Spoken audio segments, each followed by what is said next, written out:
you crazy people out there. Welcome to Draft Night. I am with the Natural, everybody. I'm the Bear Shark. Welcome in, the Natural. How are you tonight?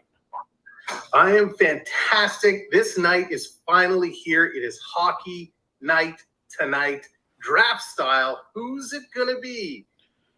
We'll know very, very soon. The players are there. The tables are set. We're ready to go. I'm fantastic. How are you, Bear Shark? I'm fantastic. I'm just kidding. I'm so excited. I'm going to be the number one draft pick that I'm almost giggly. So no, tonight's going to be great. I'm really excited to see what comes out of this. It's been an exciting trade day. My day, I don't know about yours. Mine's been so crazy that normally I'm glued to NHL news the day something's happening. And today, like, everything was going on. And it was like, okay, so I've got to try and pay attention to things. Luckily, we have such great fans and friends in the community that they kept me updated for the most part. So I know the most important things that happened, like to the Rangers. But other than that, I had to try and keep up with some things today. So I know that you're in the know because you're like our Jay Glazer. You're like the guy who's behind. You're always on top of the news. You always know what's going on, and you love to stump me. So tonight's going to be a blast. Tonight is going to be a blast, and there's so many signings. There's some trades. Gary Bettman is actually just taking the stage right now. Yeah, he is.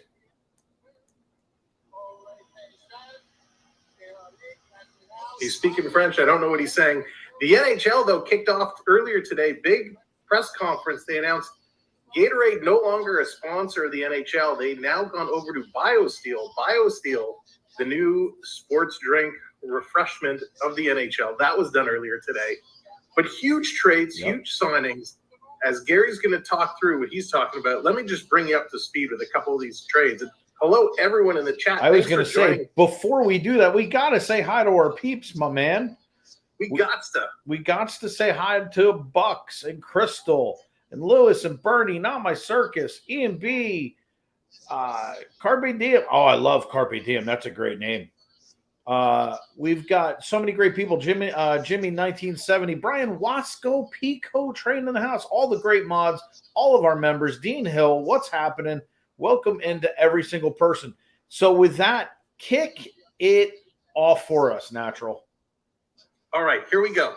Earlier today at exactly 1:53 and 45 seconds. No, just kidding. I don't know how many seconds, but at 1:53 this afternoon, big trade, Colorado Avalanche, New York Rangers, Georgiev is over to the Avs in exchange for a third-round pick, a fifth-round pick, both this year, and in 2023, a third-round pick. So Georgiev is out of there, over to the Avs. And bye-bye, Georgie. Also, today, moments ago, not really moments ago, but 5:19 p.m., the Ottawa Senators getting in the mix, picking up Alex DeBrincat from the restructuring Chicago Blackhawks, going back to Chicago as a first-rounder, actually the seventh-round pick, or seventh spot pick, not seventh round, the number 7 pick tonight in the first round, a second-round pick, and a 2024 third-round pick, all going back to Chicago. So DeBrincat heading over to Ottawa. That is not all. Over on the signing side, over earlier today, Dylan Hetherington. You don't know who he is, but that's okay. He signed for 2 years in Ottawa. Chris Letang, him you might have heard of. Chris Letang re-signs in Pittsburgh, 6 years, a $36.6 million hit, and an average of $6.1 million. Huge deal. Letang staying there. And moments ago, just as we were coming on the air, Marc-Andre Fleury, who is rumored to go to about a half dozen teams, including Toronto, re-signs in Minnesota. I think this caught a lot of people by surprise. Yeah. 2 years, $7 million, $3.5 million cap hit per year. So 2 years, $7 million. Marc-Andre staying put in Minnesota. That's a surprise to me. That one caught me off guard out of all of them. The Letang one I still think is overpriced. Yeah, that's a lot. I'm pretty sure I beat that to death. Ian already. Dylan Hetherington's family wasn't even excited. Yeah, exactly right. And that's the thing is, like, I already beat the Letang thing. I'm not going to do it again. But Marc-Andre Fleury surprised me completely, hands down. The Georgiev trade didn't surprise me at all. It surprised me where he went. It didn't surprise me that he was going. I knew he was going before the trade deadline. He wanted to go. So, and that's cool that Guy Lafleur's kid, his son, is kicking off the draft. So that's pretty neat. Very cool. And there was a moment of silence. Touch on some of the surprising news just the other day coming out of Montreal. Unfortunately, Marchment, many of you may remember Marchment from years ago, a real tough guy. He passed unexpectedly. I'm not sure the details surrounding that. Yeah. But I think we've said goodbye to far too many hockey players in the last couple of weeks since we've been doing this show. Yeah, it's kind of crazy. And Road Warrior actually put in, so does that mean Malkin walks? Yeah, it does. I think it's a short-sighted move. I know Ian B has said to me in the past that it's not overpriced. You'll feel differently in 3 years. It may be an okay signing now. It's too long of a deal for too much money. As we've learned in some of these overpriced deals that go on too long with older players, the Rangers are an example of that. We went through this, and then what happened? We had 7 years where we're like, we don't know what to do. You can't keep kicking the can down the road. Yeah, for sure. Hey, Maria, how's it going? If we back up a couple of days ago, we didn't really get to touch on this one. Ryan McDonough sent over to Nashville for, I was going to call him mishmash, but it is a mismatch, grand mismatch. And Philippe Myers going to Tampa Bay. So they get rid of McDonough. We knew that was coming. You had mentioned you hope that maybe he comes back to the Rangers, but he is off. We couldn't afford him, to be honest with you. We're in a cap situation right now. Otherwise, I'm sure we would have taken a whack at that. Our defense could use a little veteran leadership. But at the same time, it's not the right fit, especially with the Rangers going after JT Miller and their sights, which I'm not sure I agree with. I'm not sure we can handle that. But there was some hinkiness in the water. I don't know if you heard about this, that he was going to supposedly get claimed off of waivers, and then that didn't happen. Nashville winds up picking him up. There's all kinds of back-end stories going on with this deal. So I would almost guarantee you the NHL looks into this, because it seems like there was some, I don't want to say underhand hanky-panky going on, but there was something to the Ryan McDonough situation. So very, very, very interesting. Yep, real interesting. Some other news. Apparently, the Edmonton Oilers are actively shopping Puljujarvi. So could we see him on the move today? I don't know. But Puljujarvi being shopped around. Some other news out of Edmonton. We talked a lot about Mike Smith in his playoff run. Apparently, and I haven't confirmed this yet, I just saw this, that Mike Smith is going to go on long-term IR for the remainder of his contract and kind of is going to be done with the Oilers. So again, I don't know the lengths of this. I just saw this story, but very interesting. This was brought up by Darren Drager of TSN here in Canada. Elaine Look I know it happened to Brad Marchment. So if you do, throw that in. We'd love to hear it. So yeah, and that's the thing is with it being draft day, there's so many things that could potentially happen. There should be a lot of pushing and shoving for trades, things that normally wouldn't go happen on draft day because your player's still available, or who knows? I mean, he had a sudden heart attack. Ooh, that sucks. Ooh, wow. So, the flip side to it is you have a lot of teams right now that are in the same situation. What do I mean? It's the modern day cap space. I mean, we only went up $1 million over the last 2 years. It might be 3 years. So there's not a lot of room to work with. And when a lot of these teams made these deals 2, 3, and 4 years ago, they were expecting the increase in the cap to go all the way up to about $90 million. And that's not the case. COVID hit. We got, the cap is based upon revenue. Revenue went down. Cap stayed the same. So we've not been able to kick these contracts down the road, and now you're starting to see some of these things come back to bite you. So it's kind of interesting to see what's happening. What's up, Blair? And we're going to see how this happens on draft day. I think you're going to see a lot of people either retaining stuff or deals with teams that have cap-friendly spots where they can pass contracts through and they could retain salary and pick up draft picks. Yeah, so we got Marty St. Louis up at the mic.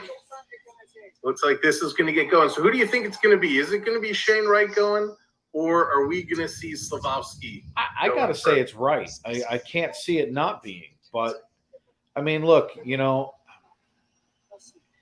they're both great players. It depends on what do you need more as the first team. You're getting a great player in either, but I go Shane Wright. So let's get our board up. Yeah, I'm excited. I mean, from a lot of the mock-ups, Slafkovsky's been dropping down. We'll have to see. I mean, he, as a European player, I mean, he's amazing. He dominated the Olympics. At 16 years of age, he put up 13 points in 16 games playing under 20 hockey in Finland. This guy has just been a beast. He celebrated his 18th birthday end of March. He's 6'4", 222 pounds. He's going to be a beast of a hockey player at some point. Yeah. All right, let me get this out of the way. A couple interesting things while he's going through. Some notable bloodlines throughout the draft tonight. Some names. Matthews, and I'm going to butcher these. Savoie, brother of Carter, an Oilers 2020 pick. We have Conor Geekie, who's a brother of Morgan Geekie, who's a Kraken forward. Brad Lampert, he's the nephew of Lane, the Islanders head coach. Jack Hughes, the son of Kent, the Canadiens GM. And Christian Kyrou is in there. He's the brother of Jordan Kyrou from the Blues. So some interesting family up in there looking to get drafted tonight. It should be a lot of fun to watch what happens now. And you see all the tables set up throughout the arena. It's nice to see everybody back together under one roof to do this, because if you want to make some trades, yes, there are war rooms all over the place back in the home stadiums talking to them. But the people who make the decision are there this year. And if they need to throw a paper airplane at somebody to get their attention to make that trade, it can be done. Yep. And is there something wrong with him? He looks like a bobblehead.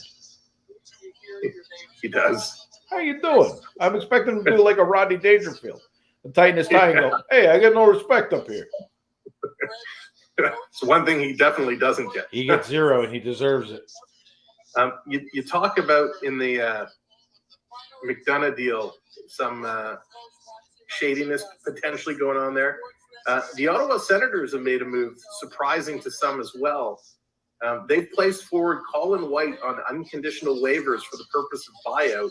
They're going to save about $10.5 million in real cash. He's only 25. The cap charge is less than $900,000 for the next 5 or 6 years. So he's going to be available in that. This is contract regret, and this is what I'm talking about. A lot of times we look at this as hockey fans and not as they're business owners. How do you make your team the best so that you can put AIS? And for those people who don't know what AIS is, it's butts and seats. How do you put that person in the seat? How do you put together a Chainsaw's greatest kid? That's awesome. Love that name. How do you put together a team that has the possibility to go, but by staying cap friendly? That's the balancing act. If you can do that, then you wind up pulling a Colorado this year, because as we discussed on Even Strength, the last episode, there were so many injuries at the end and how bad they were injured. There's a lot to this. And I think what we're going to see a lot of right now is, I'm going to say this as a Ranger fan. And by the way, if there's Ranger fans out there, just don't throw eggs at me yet. Panarin is overpaid, and it's already affecting our cap. Look at what's happened with the Shattenkirk. Look at what's happened with, the Nash contract. There were so many things where we wound up, when we terminated contracts, when we traded, and we're retaining 50%. Right now, the only way that Panarin would ever leave the Rangers, either A, he quits hockey for good, which we would still be on the books for his salary. But if he was to get traded, we'd have to retain 50% of his salary. Yeah, and this is really interesting right now. So the pick is in. Montreal was officially on the clock. They were letting the clock wind down. You'd think they would have known who their pick was. But the pick is officially in. Montreal is going to be coming up to the podium momentarily to call out that pick. We'd like to say we don't know who you subscribe to, but that's okay because we're broadcasting on 2 networks, by the way, everybody. We are broadcasting on the FPE network and on Sam Weld Experience as well. So we have both channels open. So when we say thank you, new subscriber, we're going to thank you whether you're on my channel or on Sam's. It doesn't matter which. We're happy that you're subscribing to the channels. So with that, Peter, thank you for subscribing to whomever you subscribe to. We're appreciative of it because, again, we're partner channels. So when one of us grows, we're both happy about it. So thank you for everybody who is subscribing. Thank you for doing that. So the first pick you're saying is in. I'm going to let you do the pick calls as they come in so that I can kind of produce in the back end and try and get stuff up as we're going. Sure. So we're looking for them to come up. The choice is if you're just hanging out because you wanted to see what this is all about, the Montreal Canadiens, they're in there with the first pick. The choice is really between 2. Shane Wright, who's a 6'0" center weighing 200 pounds, played with Kingston in the OHL. It's either going to be him or we're expecting Juraj Slafkovsky, a 6'4", 229-pound left winger playing at a TPS in Finland. So Montreal is coming up. Let's see who's going to make history and be the first pick in this draft. Yes, Bernie, you're right. He is possible.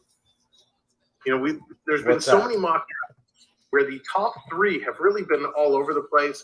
Wright, for the most part, has been 1 in most of them. But Logan Cooley showed up number 1 in a couple as well. Number 2 in a couple as well, with Slafkovsky dropping down. So we'll have to wait and see. So all the Canadiens brass, they're up on the stage. They're there. They got the jersey in hand. Let's see who this is.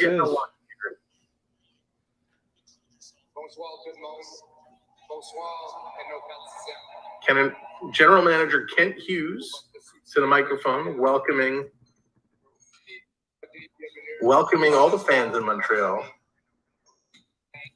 That's one thing you'll see every team that goes up will say, thank you, Montreal Canadiens, for your hospitality and hosting the event, and congratulations to Colorado Avalanche. Well, that's because never mind. I'm not going to say that about hockey people and the fact that we have more class. Oh, wait, I just said that. Can you imagine it was hockey 2 weeks ago? Yeah, there it is. Congratulations to Joe Sakic and the Avs. They won a little trophy about 11 days ago. Yeah. Just a little one. Here it is. I got to touch it.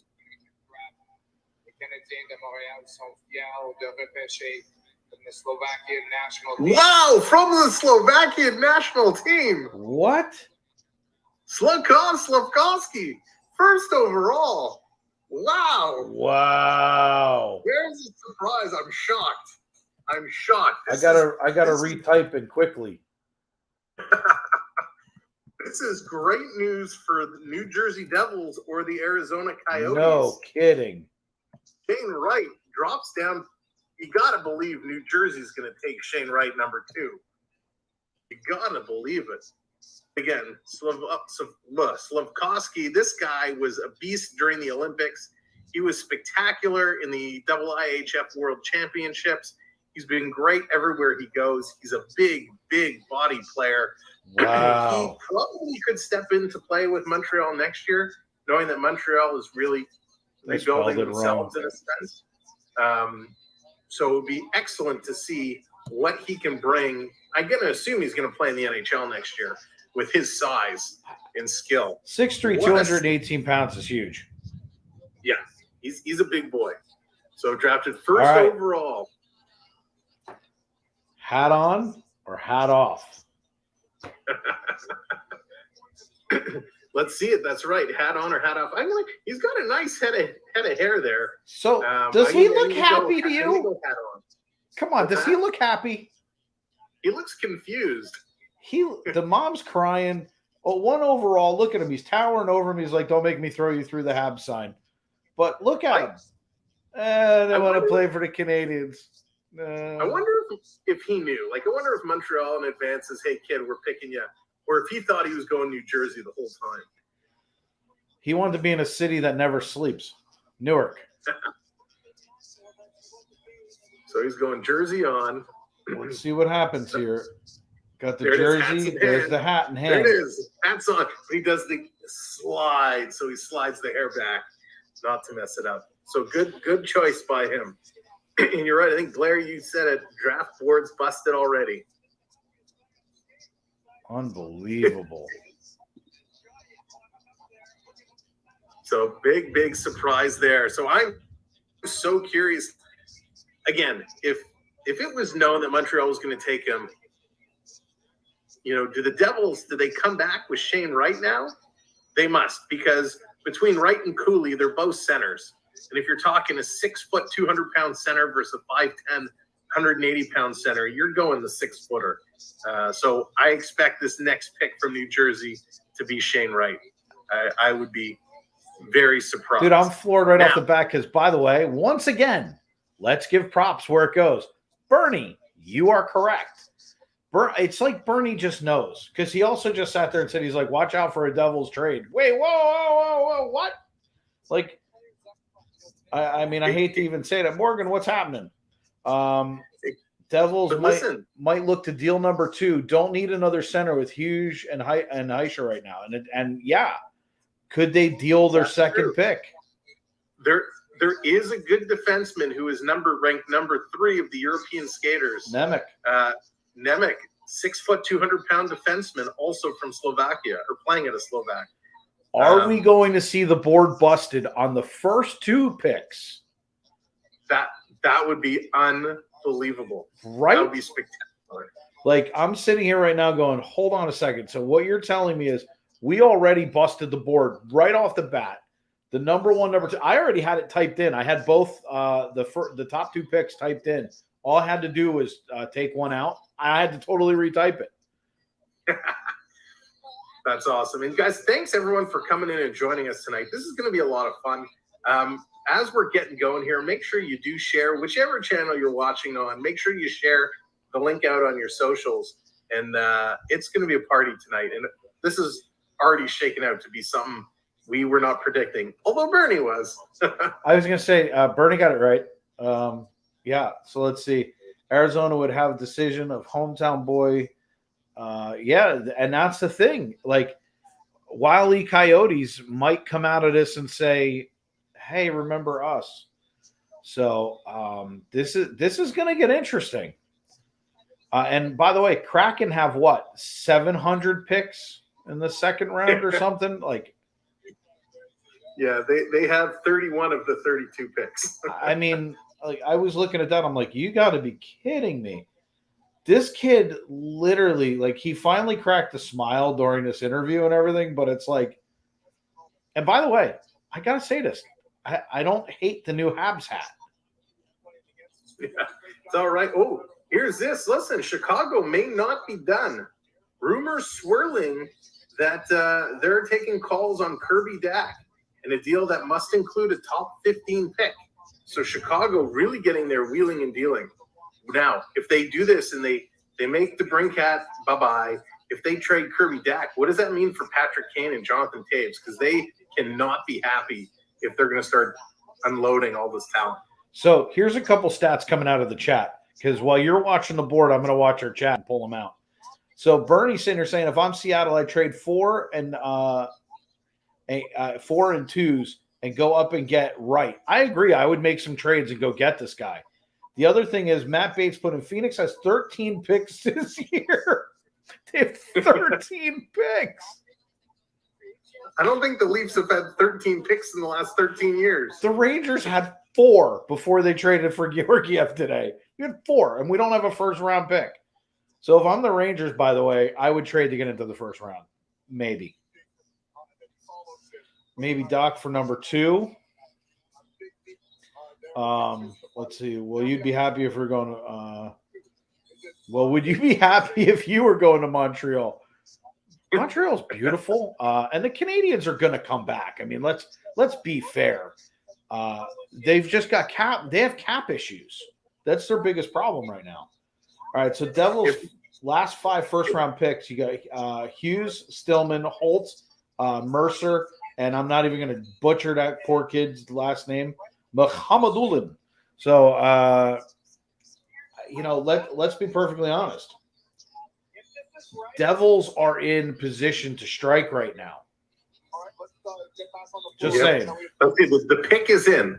The pick is in for New Jersey. Let's see what they're going to do. Twitter, by the way, Twitter absolutely blowing up right now with this move. So Montreal fans, seem kind of torn. They're happy, right? They get a big center, young talent who really showed everyone a lot of things in international competition. But a lot of Habs fans were looking forward to Shane Wright. No kidding. I love seeing what everyone has to say. Here it is. There's a great graphic here. Can I bring this up? Worst first overall pick in modern history. It's a graphic of the Edmonton Oilers logo in 2012 passing the torch to Montreal in 2022. Where's my camera? There it is. Great. And Bernie already putting the first line together of Slafkovsky, Suzuki, and Kofeld. Devils could be going Nemec. That's a really good first line. I hate to say right? That's what I'm saying. Like, Bernie, we love you. Listen, these guys know what they're doing. Yeah. And like Bernie said, we were talking about Nemec, and Bernie saying Devils could go Nemec, which would bust this draft wide open. Yep. And with Marty St. Louis at the helm, he's a good hockey mind. Okay, here we go. The Devils coming up. What do the Devils do? Do they go Shane Wright? Do they go Nemec? Well, now I have to retype everything because I had everything backwards. I'll be typing on the fly, y'all, so that we can keep the picks going. Okay, they're coming up. Someone come to the microphone and talk. They're all standing there with their hands in their pockets. Yeah, no kidding. Here we go. Well, that's the Devils. Marty Brodeur to make the announcement. Marty Brodeur, the Executive Vice President and Advisor. That's a heck of a title. Which really means he sits in his office blocking pucks that people throw at him all day. Instead of it being pucks, it's now donuts. There you go. Marty Brodeur, he was such a fantastic goalie back in the day. Bear Oh claw. my God. Sorry, I can't help it. That's right, Dallas. Always send the goalie. All right, here's it coming up. Again, welcome in, everybody. Thanks for joining us tonight. Absolutely. Thank you guys for coming in. We really appreciate you guys joining us for the draft.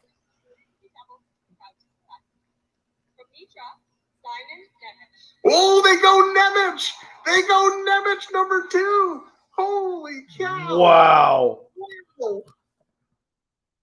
I told you if they needed defensemen, and they just got a heck of a defenseman with Nemec, a 6 foot, 200-pound defenseman in the IIHF championships. In 8 games played, he had 6 points, 5 assists, 1 goal. In the Olympics, he only picked up 2 points, but was a pretty decent defender. He's a good, looks like he's a decent stay-at-home defenseman who has an okay shot and can move the puck. So again, here's somebody who's 6 foot, 200 pounds, potentially could see some time playing in the league this upcoming year. But man, if you're Phoenix or dancing big, you've just forgotten that you can't put your own logo at center ice. Yeah. You're happy because you could be picking up Shane Wright. Look, But now, do you move this pick and pick up some pieces? you know, that was what we talked about on Even Strength the other day, because this kid thought he was going number 3, and I'll tell you why I know it. His tie is rust. He didn't think he was going red. He thought he was going out to the desert. He's wearing the orange tie. It clashes with the red. Let's see if he puts the hat on. But all seriousness, great pick for Devils. They need the defenseman help. I got to tell you right now, as somebody who needs a second line center, we need help as the Rangers do. I would trade all of my picks right now for a number 1 and go get Shane. I'd go get Shane Wright now. I'd give them all of the picks that I have remaining. I'd have 1 pick. It'd be in the first round. I'd get somebody who could play right now. I can't believe it. Now, Scully, what's up? Welcome in. I'd be shocked if they took Cooley over Wright, just because Wright between the two is the better player. But man, why is Shane Wright dropping? Montreal, they got their big body center. New Jersey goes and gets the defenseman. Well, they probably could have made a trade and dropped down a couple of picks. I was just about to say that. Why didn't they trade down, a pick or two? But at the same time, they know that they need the D help. He's the number 3 kid on the board. It's not a bad pick. If they needed the front end help, they would have went and got Shane right off the bat. But number 3 pick on the board is gone. The number 4 pick on the board is gone, but 1 and 2 still remain, which tells me if you are the 3rd and 4th team, you're on the phone right now going, what do you got? I bet you backdoor deals are working right now for that number 3 and number 4 pick, at least 3 and 4. Now, Tortorella at number 5, he's not trading anything. He may try and trade forward, but he's not trading backward, that's for sure. They got rid of Claude Giroux, so they need Arizona on the clock. They must be calling around those last-minute deals, trying to fish through. I think they're calling Toronto and saying, hey, you want to deal Austin Matthews? I bet you right now, wherever there's a team that sat there and said, if this DEFCON 1 scenario happens, what are we going to do? And as soon as he went on the first one, GMs are going, wait a second, what do we do? What can we move? How do we go? When it went past on the second one, it was like, if we don't go past 2, Arizona does not need him right now. They need additional help. And the truth is, so does Seattle. And Seattle has 8,500 draft picks. So between the two of them, they have a gazillion draft picks. So make some moves. Yeah, and let's be realistic. Whether you're Seattle, whether you're Arizona, there's no amount of draft picks that are going to help you improve for next year. You need some players that can play. And Bernie just dropped in. Buffalo has 3 first-rounders, 9 and 28. Can we go 9 and 28 for number 3?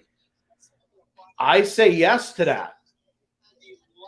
I say yes. Apparently, Buffalo earlier today and Ottawa were very close to making a deal for the netminder, Matt Murray, and Matt Murray wouldn't waive his no-trade clause.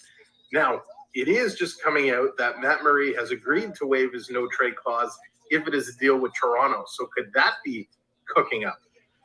Man, there's so much going on right now. It is absolutely crazy. But imagine for a second, you're sitting there, you're Buffalo, and you're going, we have 3 first-rounders. Let's go ahead and dump this and get down there. You put that up there. Buffalo's got another great second line. Yeah. Would you trade that 9th pick and a good player today or 2 and move up and grab that? I would I would do what Bernie's saying. I would take 2 of my 3 first-rounders and go get them. You still have 2 first-round picks. You'd have the number 3 and whatever their other position is. JT Miller and Islanders heating up as well. Yeah, if that happens, I'm going to be upset. I don't think the Rangers can afford JT Miller. I just don't see it. This was crazy. Right now, look at him. He's sweating hard. For joining us. Thank you for joining us, Tony. Appreciate it. Again, regardless, whatever channel you're watching on, whether it's on the FPE network or the Samuel B12 experience, make sure you hit that like button and hit that subscribe as well. Amen to that. Holy goodness. Can you imagine? This is just crazy. I'm freaking out. Will Phoenix get buffaloed? Holy man. All right, here they come. The pick is in. Are they going Shane Wright? They're not going to announce a trade because they got a jersey in hand, and usually Gary comes up to the mic and says, "Yeah, we have a trade." So they're going in. I mean, this is amazing to me that they're going up to the mic and they're going to take somebody knowing the fact that they're 4 to 5 years out. Now, if they make this pick and Shane Wright goes to Phoenix, just by dropping 2 picks, he's going to lose some coins off his contract down the road, potentially. But is this going to hurt his development going to a team like Arizona? Yes. It has to, because you can't even put your logo at center ice. Yeah. The tumbleweeds blow through the locker room. They're stepping up to the mic. Here we go. Let's see. First, we got to thank Avalanche. Thanks, Lee Austria. Hope they're doing their pleasantries. Thank you for the continental breakfast. We appreciate it. Eleanor, yes. Eleanor, thank you for joining us. Welcome in, everybody. We're getting ready for the 3rd pick of the night. That's right, Blair. My team of young guns. I got every Arizona young gun in my box break. That's right. Their careers are all ruined. It's like, oh, Coyotes. I forgot you were there. Sorry, Ian. To their fans back in Arizona, many of you who are watching us, all 25 of them. Yeah, right. We're actually going to do, the schedule came out and Toronto's playing Arizona early. I think we're going to do that game. For the record, we have more people watching us on our 2 channels right now than all of the Arizona Coyotes organization. It wouldn't be an even strength presentation without knocking on Arizona's door. Where's Paros?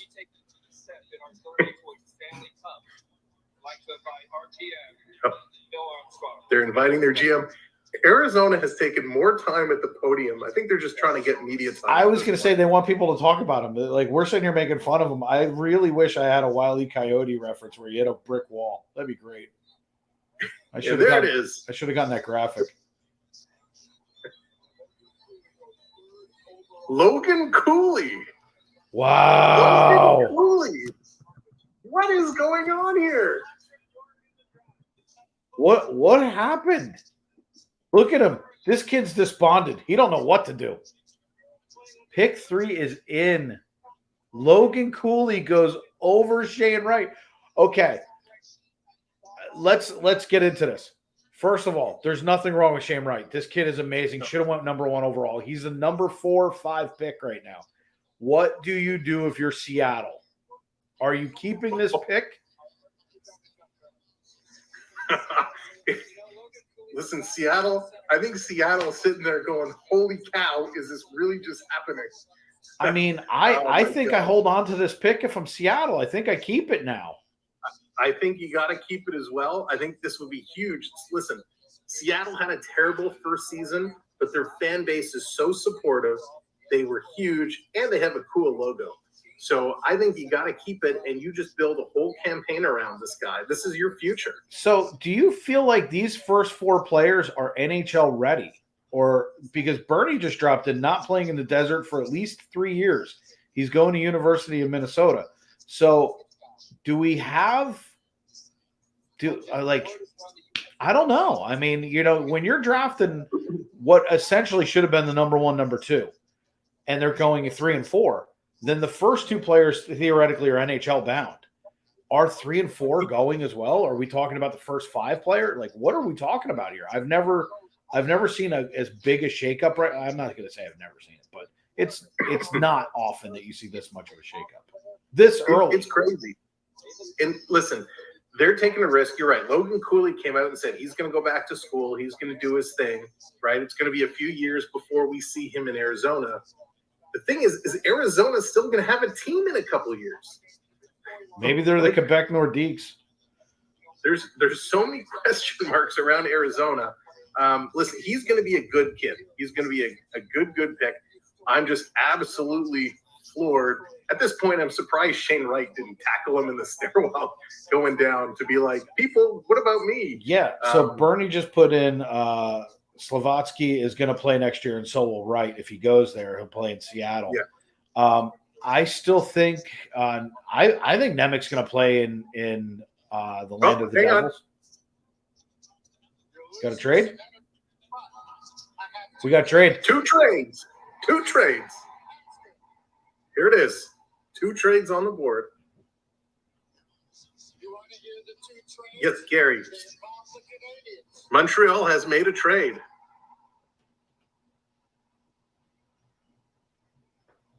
He's toying with us now. Announce the trade. Here it is.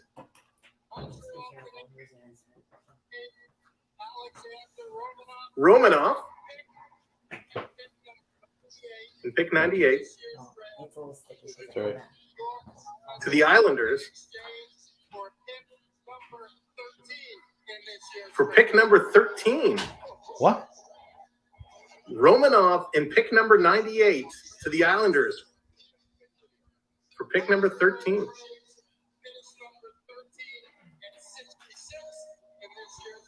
$13 and $66 to Chicago for Kirby Dach. Wow. Kirby Dach. Wow.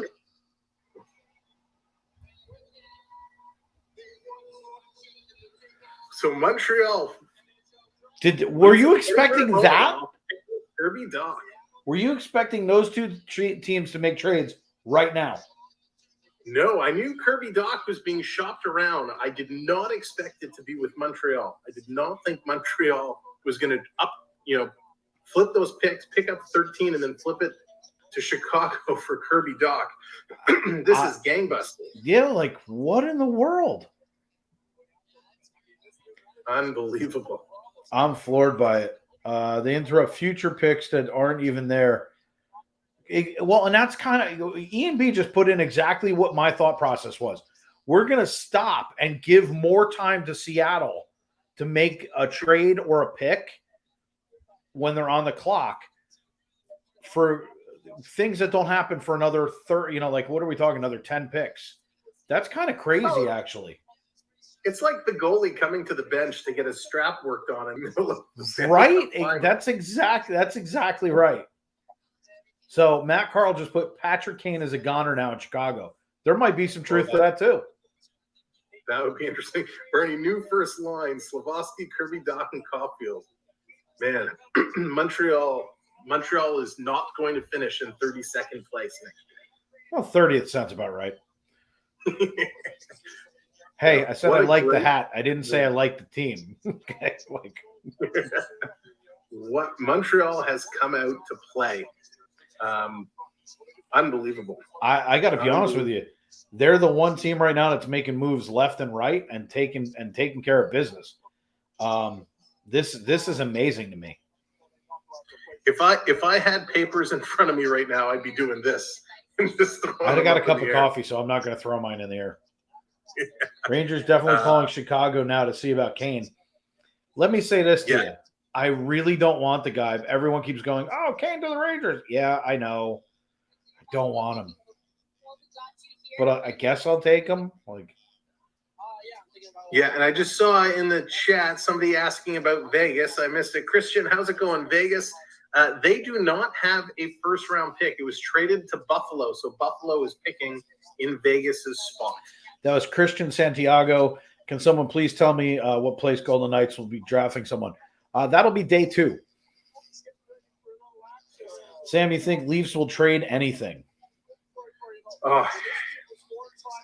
They've really been in these Matt Murray talks. I don't know if anything's going to get done today. I don't know. Dubas really hasn't shown to make a big splash. He kind of just likes to make his draft picks, sign his free agents. The trades kind of just get thrown out. He hasn't made a huge big splash. I hope so. I hope they're working on something.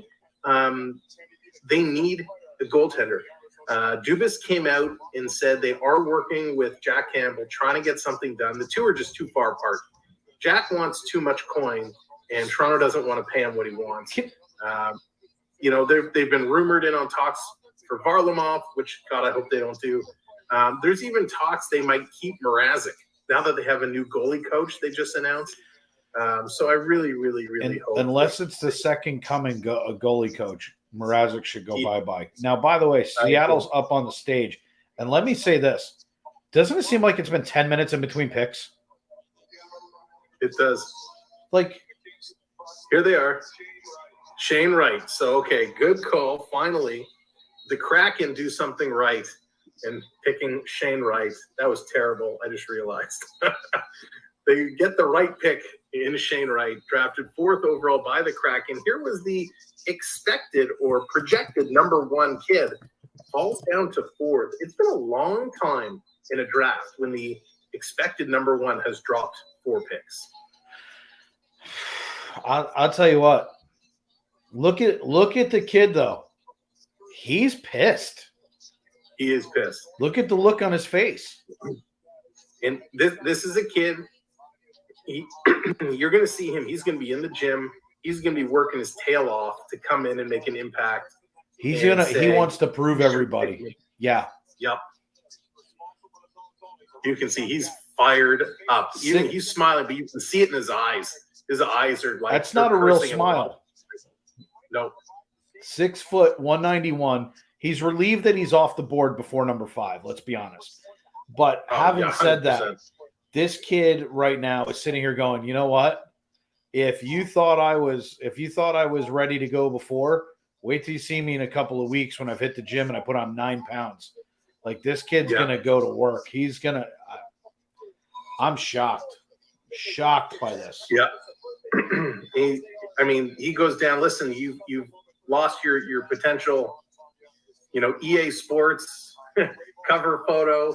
You've lost some potential big-time sponsorship deals because everyone wants the number 1 pick. But he's still going to be pretty darn good. There's some truth to everything you just said. And, basically, when you're looking at this, 2019, 2020, OHL, CHL, Rookie of the Year, this kid had the pedigree to go. They just jumped over him and took somebody else. But at the end, let's be perfectly honest, though. When the 3rd pick came up and he was still sitting on the board, he's going like this. Don't send me to Arizona. Don't send me to Arizona. Don't send me to Arizona. Don't send me to Arizona. And when it came up to Seattle, he's going, please let me go to Philadelphia. Please let me go to Philadelphia. Do you know what this kid did for Kingston in the 21-22 season? Listen to these stats. In 63 games, he had 94 points, 32 goals, 62 assists, and 22 penalty minutes. 94 points in 63 games. That's insane. In the 1920 season, in 58 games, he had 66 points. In 2018-19, he played for Don Mills Minor Midget in the GTHL, the Greater Toronto Hockey League. This kid, in 72 games, are you sitting down? I know you are. In 72 games, he had 150 points. And he's went number 4. Yeah, crazy. It's absolutely insane to the fact that happened. How nobody was able to twist Seattle's arm unless Seattle believes that they're 2 years away, that they have something up their sleeve. Because did you watch a lot of the Kraken game this year? I watched a little bit, and Triton, it feels like they're coming out of a Cracker Jack box, I tell you. But I watched a couple of their games, and I got to tell you right now, they looked horrible. They were just not a good team. And I don't feel – now, look, I'm not the be-all, end-all authority when it comes to hockey. Bernie is. But I will say this. I don't feel like this is a team that is 2 years out, 3 years out. And a lot of these people, when it comes to their contracts, they got to be thinking entry-level contracts and how they play out for the rookie contract and when they have to resign. And all of this has to be taken into consideration when they're doing these picks. I'm surprised by this a little bit. I think, out of the team, the top 5, you had Chicago. You had the Habs, and you had Philadelphia on the board, in my opinion, that could do something potentially in the next couple of years. Devils, I hate the Devils. But the other 2 teams being 3 and 4 with Arizona and Kraken, I just don't see it. And I think that they could have bolstered their team and made some additional picks in a different direction. So Bernie put in that he thinks that New Jersey and Arizona dead set on needs and depth at center, and not but are not contending anytime soon for Arizona. And I agree. I mean, they're just not going to contend. They may never contend again. Yeah, that's very true. And listen, Shane Wright, they're just showing some highlights of him. This kid has a deadly little snapshot as he's breaking in. So you get a little chip on your shoulder, and you are going to want to light up these teams that passed on you. So there's happy to no see him doubt. Kraken. I've been debating about getting a Kraken jersey. Maybe if they don't trade him before the season starts, maybe I go the distance and get a Shane Wright Kraken It is jersey. funny you say that because I love the jersey, but I freaking hate the hat. The hat's atrocious, but the jersey's awesome. I love it. Yeah, such great colors, great logo design, and a great pickup. Listen, that's it's not going to turn the Kraken around overnight, but the Kraken with a whole bunch of picks, they might be able to get something done, make some trades. This is definitely a step in the right direction, and I think they're laughing right now. Is it too There's early no to say way this? That they filled the Kraken? Is it too early for that? Nope, it's perfect. Sorry, But everybody. this is definitely going to be a step in the right direction. I've been waiting, just so you know. Like Kemper, Carpe Diem. That's been a hot topic. I think Kemper and Murray are the two leading choices that Toronto is working on. So we'll have to see what comes up. Here's Philadelphia on the stage. Let's see where they go.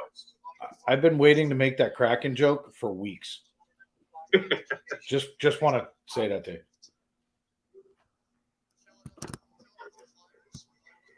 Hello.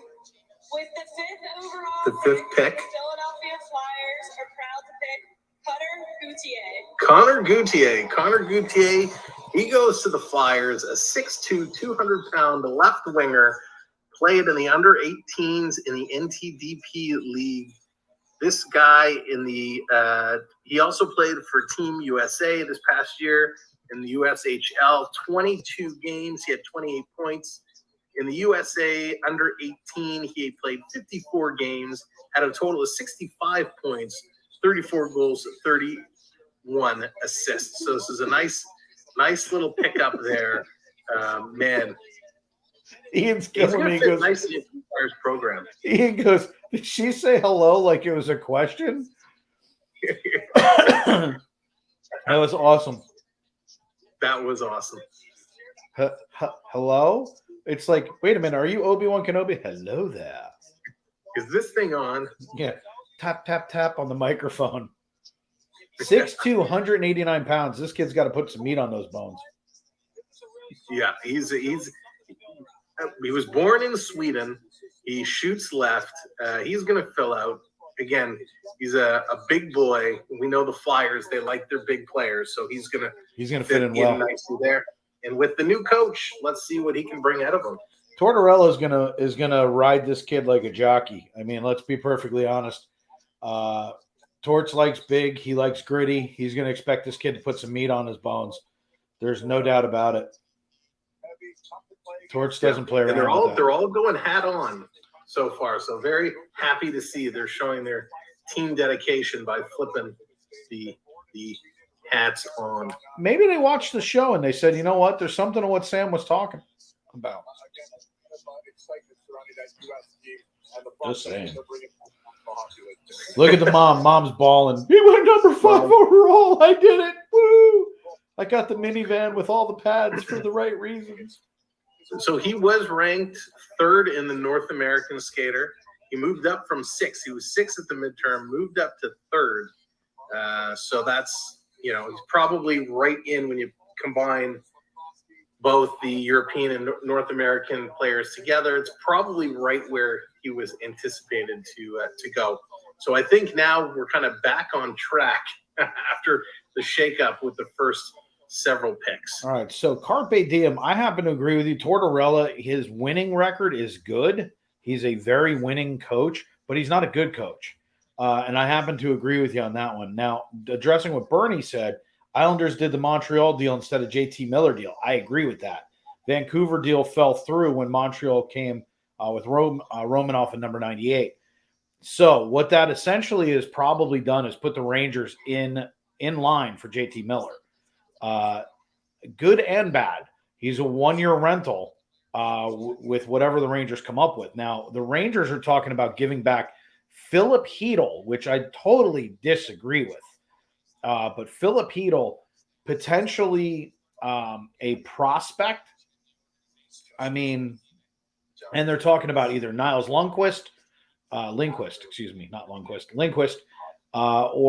I don't remember who the other one. Heard Rangers deal center around Kakko. Kakko, if he goes, I'm okay with it. The other person that can go, Antemi Panarin, Pillow Hands can go, and if he's still on the roster in 2 weeks, I'm going to be pissed. There's a bunch of people that could go from the Rangers right now, and I'd be okay with it. And the other one is Kravtsov. I'd love to see him traded with the JT Miller deal. I'd like to see him not be a Ranger.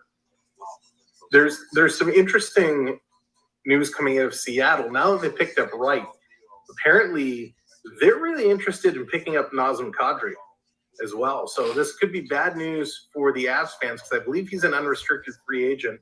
And the rumor is he could be getting up to $10 million for Nazem Kadri. Insane. He had the best season of his life last season. Goes and wins the Cup. And the Kraken are apparently really willing to pay, as are the Boston Bruins.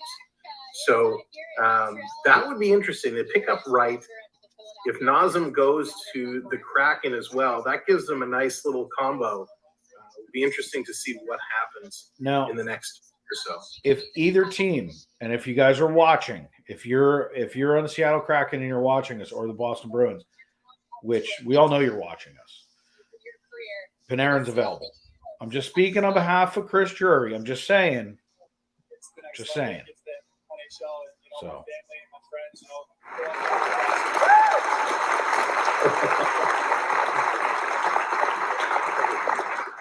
When they go to their next commercial break after the next few picks, I have a real bizarre story that I want to talk to you about. We talked about some bizarre stories last weekend on Even Strength.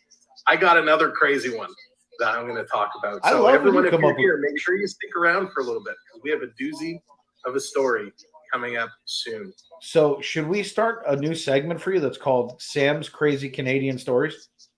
Except none of them involve Canadians. I know, right? Speaking of which, let's give a little love. Ready? Here we go. Boop. We got a little love for our colors in the background. There we go. All right, here we go. So the pick is in. Columbus coming up to the mic. Let's see what they're going to do. Do they stay North American, or are they going to go across the pond, pick up a European player? Whoa, John Davidson looking a little gray. Yeah, he is. They put a story back to Sam. Love it, Road Warriors. Thank you very much to the Molson family for posting. Thanks, everyone, for watching along with us. Appreciate it. Make sure you are subscribed if you're enjoying the show. Thank you very much, Fifth Line, for being great supporters. They're giving the small talk. I would like to introduce our general manager, Jarmo Kekalainen. Introducing Jarmo Kekalainen to make the pick. 6th overall pick, the Columbus Blue They Jackets pick. are proud to select from Czech, Pilsen, David, Jiricek. Pilsen, David, Jiricek. I can't spell that. I got to wait for it to come up on screen. So I believe it's David Jiricek is the actual player that played in Pilsen in the Czech Republic. So way to really mess that one up. They're like, hey, we don't like this kid that much. We don't know anything about him. That's your throwing darts at the dartboard. David Jiricek, a 6'3" defenseman, 189 pounds, played out of the Czech Republic. Over this past season, 21-22, he played 29 games at 11 points, 5 goals, 6 assists, but 49 penalty minutes. It says he is a grinder. Now, if you notice, when he was hugging presumably what was his dad, that was genuine happiness. When you saw Shane Wright, he's like, yeah. Look at that hit. Yeah. That was a huge hit. That was a Truba hit. Yeah. And he's got some swagger. This kid, he's walking to the stage. He's got the shuffle going side to side. He's like, better watch out. I'm coming to get ya. Yeah, I'm going to tell you right now, that kid just laid down. He looked like Tommy Laidlaw. He just laid down the law. Look at him. He's happy. Big smile. Yeah. Let's see if he messes up that gel hair. It's not moving. He's going to fit in nicely with Voracek there, with Nyquist. Yeah. Bjorksten. They got a nice kind of European core. He's going to fit in really, really well. So back on the D line, they got Werenski, Adam Bokvist. So he's going to fit in quite nicely here. So I know that we're talking hockey, but it's been dropped in like 4 times. So I have to ask, how was the bunt cake? It was so much fun. We had an absolute blast with our Michael bunt cake bunting, chocolate banana bunt cake bake. It was so much fun. I had no idea what he was doing. Big shout out to Dina B23 for directing on how to actually bake. I learned a lot. We had some fun, and it came out really well. Good. Was it yummy? Oh, it was so yummy. And it made the whole house smell. I love chocolate and I love bananas, and I love chocolate covered bananas. So I'm thinking you saved me a piece, but I'm not going to hold my breath. Oh yeah, there's still a little bit left, but we've been going through it pretty well. And there was such high demand, high praise to do another one that we're going to look to do it. Get another one going soon. I think we're going to attempt a fun little brownie recipe for the next one. Make it a little simpler, and then we'll go back complex for something else. So maybe you do like Toronto turtle, and you like put a maple leaf and caramel on top. Just Listen, a thought. That requires artistic precision. We're not up to that level. You don't actually need precision when it comes to good eats. You just got to get in the wheelhouse. Like whoop, whoop, whoop, That's whoop. true. You know what she did to me? We kind of put the butter in with the sugar, and she handed me a spoon and the fork and said, "You got to mash it and bash it." And I'm getting in there. My arms are getting sore. And then she's like, "Oh, maybe I should have given you the hand blender." Yeah, there's a hand blender. And I was just about to say, the fork is great for the initial smush so that you can actually get the granules into the butter so that it doesn't fly all over the place. But the hand mixer works a lot better. So yeah, I don't know if she was secretly watching me suffer. Well, that's the point, right? Like, hey, let's see how much fun we can have. If she ever says, "Hey, let's make pedophores," call me. I have a secret for you. But if you noticed on your maple syrup bottle, I put your Maple Leafs icon up there, and I put my Rangers logo up on the cup so that we can clean things up a little bit. But all you got to do is a little tracing, little whoop, whoop, whoop. You'll be good, and then you fill in the middle. So just so you know, if you decide to go down that road, All right. Jen will tell you something. I grew up in a house full of pastry people, or a family full of pastry people. So if you decide to go down that road, I have 1 or 2 tips or tricks for you. All right. Yeah, we had some fun. When we pulled it out of the oven, did you know that you actually have to flip it upside down to pull it out of the pan, and the bottom is the top and the top is the bottom? Who knew these things? So that's how you make an upside down cake. Just so you know, like, just saying, we'll get you broken in. It's okay. Yeah, we'll get you there. Listen, if it was on the barbecue, it'd be no problem. barbecue made. Nah, I'm not going. No, we're on. No, I'm gonna avoid that one. So we're coming back from the break where the Chicago Blackhawks are on the clock. They're on the clock. The pick is in. The number 7 pick is in. Let's see where Chicago's going to go. Chicago, no surprise, is in the middle of a major talent dump, if you will. I have a couple of places Chicago could go. All right, let's see what's left. This kid looks nervous.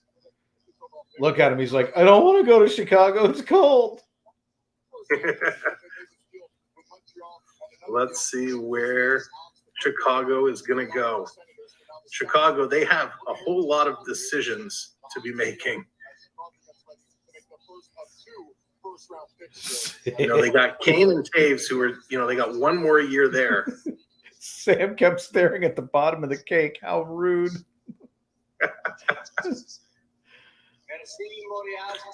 I was looking at the bunt of the cake. Oh. All right. Special thank you to all the amazing fans here today who make this such a special event. We'd like to say hello to all. So they're saying their hellos. They're doing their stuff. So they got some players they need to sign. Dylan Strome is a restricted free agent. Kabulik is a restricted free agent. Caleb is a restricted free agent.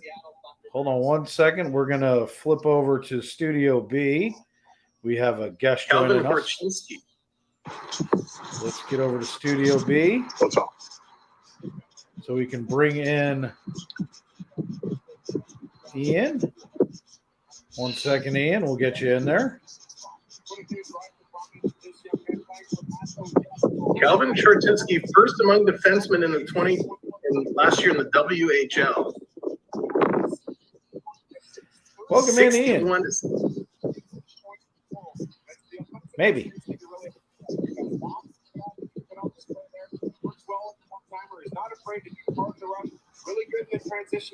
I'd be frozen. Ian, how's it going? All right, well, you might be frozen. While you were trying to get Ian in, here is Kevin Korchinski playing for Seattle in the WHL last year, 67 games at 65 points and 40 penalty minutes. So he is a defenseman at 6'2", 285 pounds, shoots left, his point was 20, and he rose up to number 7. So this is a solid pickup for Chicago. This will be good for them to start building around. We'll try and get Ian back. His wind noise was a little too much. We couldn't hear you at all. Oh, me? Okay. So I'll repeat that. Kevin Korchinski, defenseman, 6'2", 185 pounds. Last year for Seattle in the WHL, in 67 games, he had 65 points, 4 goals and 61 assists, and 40 penalty minutes. So this is a guy, he is a solid defenseman, born in Saskatoon, Saskatchewan, Canada.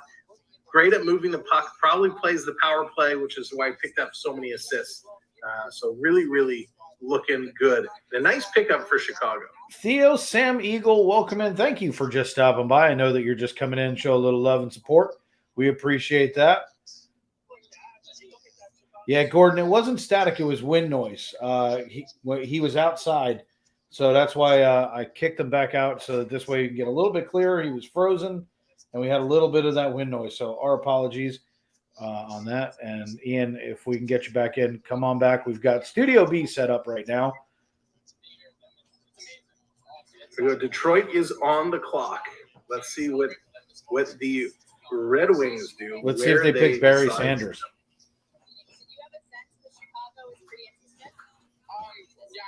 I couldn't resist a good Barry Sanders joke. The only, it's like that and Matthew Stafford or Megatron. Those are like the 3 names that you know coming out of Detroit in the last 20 years. Yeah. Natalie, welcome in. Thank you, Thea. We always appreciate you. Hey, Natalie, what's up? No worries, Ian B. Yeah, Twitter is funny. Twitter is going bananas over Chicago with all the moves they made, unloading Doc and DeBrincat today.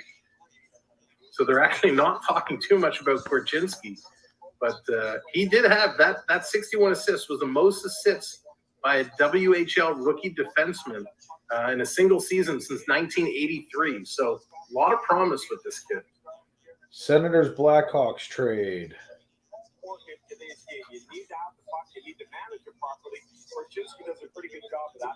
Wow. Is that yes, Senator? Oh, where are we? Is it official? Senators Blackhawks? They said they got 3 picks.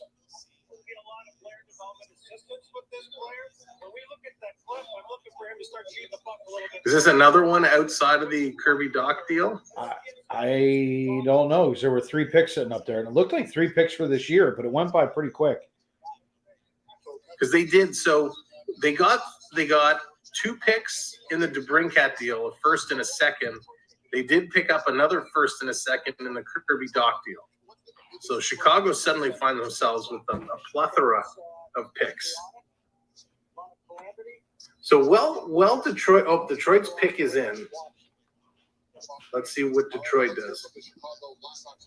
I'm waiting to get this story out to you. I can't wait, to be honest with you. Story time with the natural. I mean, Ian, it's official only in the U.S. I can't see it. Yeah, Ian, it's blocked in my region. I'm gonna have some music come on when you start doing story time. All right, sounds good. That would be funny. Yeah, we've made a trade, but the trade can only be visible to residents of the United States. Canada is not allowed to see our trade. So they got they got 7 second rounder and 2023 third rounder for the Bernacat. Way too low in my opinion. DeBrincat's a solid player, and he's a good talent. So I think that was just one of those deals. It was the best they had at the time, and kind of ran with it. Care, what's up? No Leaf news as of yet. We're waiting with anticipation. Wow, that was a really quick pick by Detroit. Marco Kasper taken by Detroit. So Marco Kasper, let me see if I can find him here. Drafted 8th overall. Marco Kasper is a 6'1", 187-pound center playing out of Sweden. In this past season in Sweden, in 46 games, he had only 11 points, 7 goals, 4 assists. Earlier in the 2022 IIHF World Championships, played in 7 games, only had 2 assists. So not putting up a tremendous amount of points. However, back in 1920 in the under-18s, playing in the Austrian Junior Under-18 League, in 22 games, he did put up 63 points. So he's got talent. He can make it work. Definitely needs some development. This is a pick here where he's not going to come into the league next year. He's going to go play some minors and work on his game. And this, Detroit, they've gotten lucky with Sider and Raymond, and they have a good crop of young talent. So here's another one they can add into the mix. We probably won't see him, however, for some time. My favorite thing is you sat there and you said 1920, and I looked up and I'm like, what? Did I say 1920? Yeah, you were like 1920. I'm like, hey, man, look, I know I'm old, but you don't have to keep pushing it. 2020. I'm still living in the 1920s. Well, then I was like, are you talking about the 19/20 season? And I'm like, dude, you're killing me. I don't know what's going on. Yes. That was funny. Uh-oh, Sam froze. I'm going to have to carry it, people, till Sam gets back. And by the way, if anybody can screenshot the picture of Sam right now, I would greatly appreciate it. Make sure you send that to my IG. Oh, Ian's back. All right. There he is. Maybe. Everybody's frozen. Is everybody frozen? There's Sam. Hey, okay. Sorry, our internet just went down. Looks like it's just coming back up. No worries. We got screenshots of the best face you've ever made. Yeah, that's what we get for being in Northern Ontario. The internet is a little wishy-washy at times. And right now, Ian B looks like a hitman. Ian, how's it going? He's gone. He was sitting there looking at us like, I'm going to get you, sucker.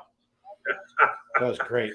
So anybody who's got screenshots, that would be at Florida_Park_Explorers on IG. Thank you.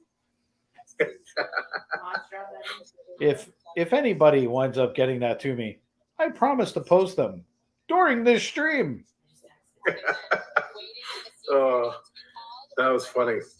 Where were we before our internet went down? We were talking about cake. So Buffalo on the clock. Oh, just as I say that, Buffalo with their number 9 pick is in. Who is Buffalo going to take? Buffalo has a real crop of young talent, and I think Buffalo probably had one of the best second half of the seasons last season. Really came on strong. Buffalo looking to make a big push this year. The likes of Jeff Skinner, Kyle Pozo, Alex Tuck, that they brought in. Tage Thompson coming into his own. Dylan Cousins, a superstar pickup from a couple of years back. Victor Olofsson. So they've got a whole crop of talent, including some good defensemen. Let's not forget Dahlin, Yarker Drew, Samuelson, Owen Power, their big pickup. So lots of young talent on Buffalo with some really good veteran presence. So I'm excited for this pick. I'm excited for Buffalo this year. let me just go ahead and thank everybody, including Matt, Jen, and the others who all sent me the picture all at once. I will be posting as soon as the number 9 pick and I can go in and retrieve that. But I'd like to thank you all for your support. And that should let that be a lesson to you. Don't get frozen on screen. Don't get frozen. Morgan, thank you. The Toronto Raptors signing Otto Porter Jr. and Chris Butcher and Thaddeus Young. Yes, Raptors needed to make some signings, and they did. So thank you for sharing that, Morgan. NHL, welcome in. See? Pick is in for the Wings. See, I told you the NHL was watching. Detroit Red Wings. Yes, welcome in. Thanks. Let's see. You guys picked up somebody good. Who do the Sabres pick up? It's going to be interesting. Montreal, they've already gotten themselves better. Buffalo, they're going to be a force to be reckoned with. You know, everyone around Toronto is getting better. Will Toronto do anything? We'll have to see. Here goes the long walk. Hopefully it's not the walk of shame. Depending on how you pick, it very well may be the walk of shame. Right?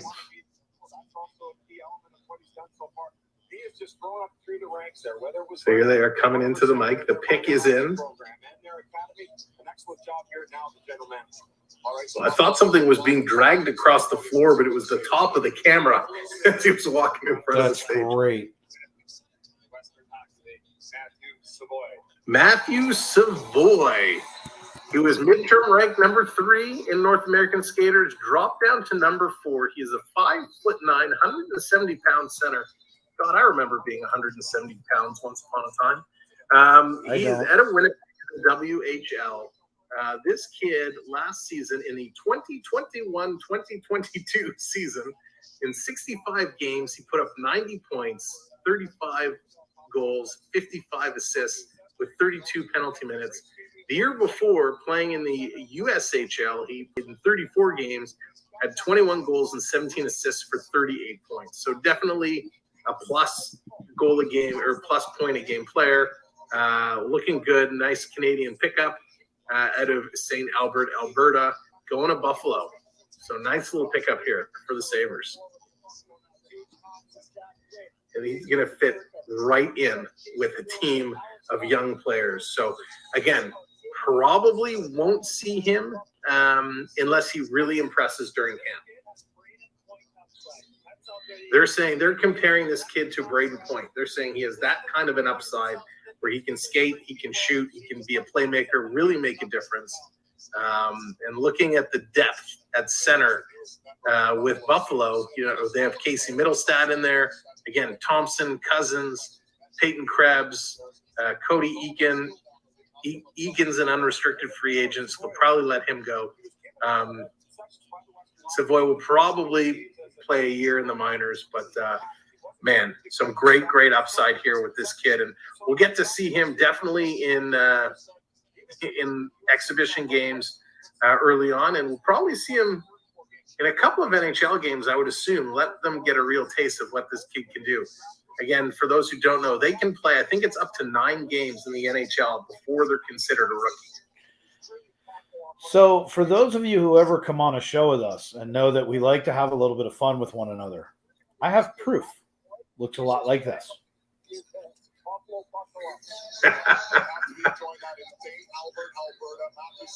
Love it.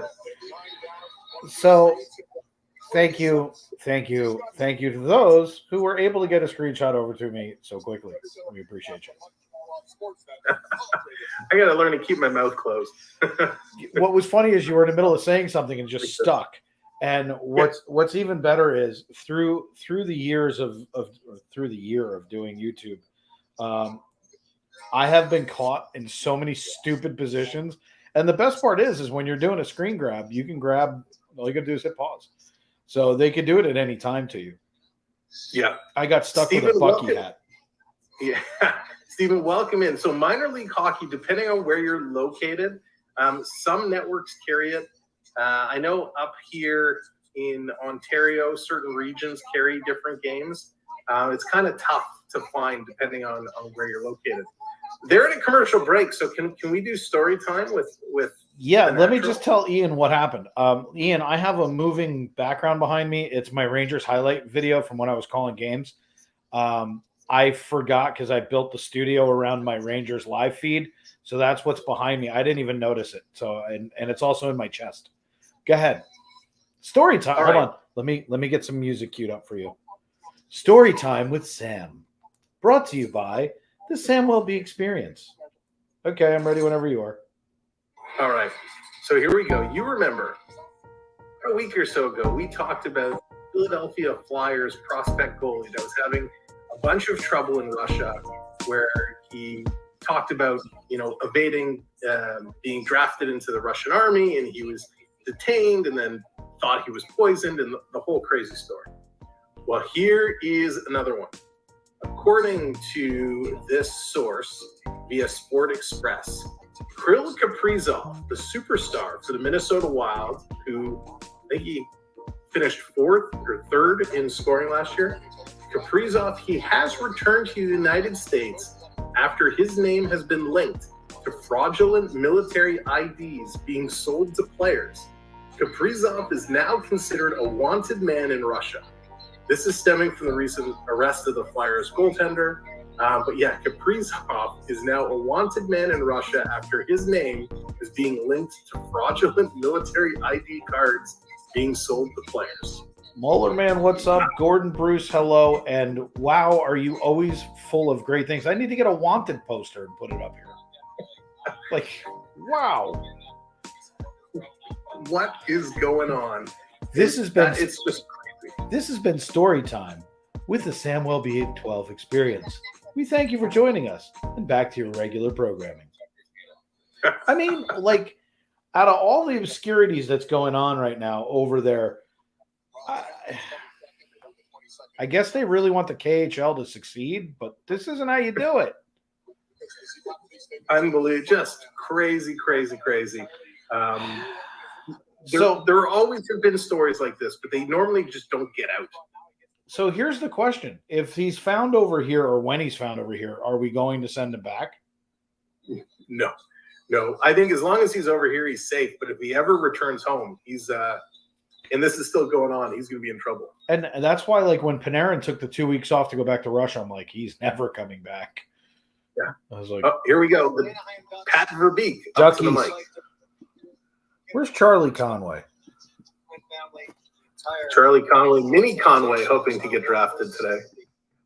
With the 10 selection, the Anaheim Ducks select Pavel Mintyukov going to the Anaheim Mighty Ducks. He's got a fun little faded, almost the step haircut from the 80s, shaved around the sides, fluffy on top, but he is happy. He's got a smile in ear to ear. Mintyukov going to Anaheim. He was originally 5th at the midterm rank, dropped down to 6th in the final rank.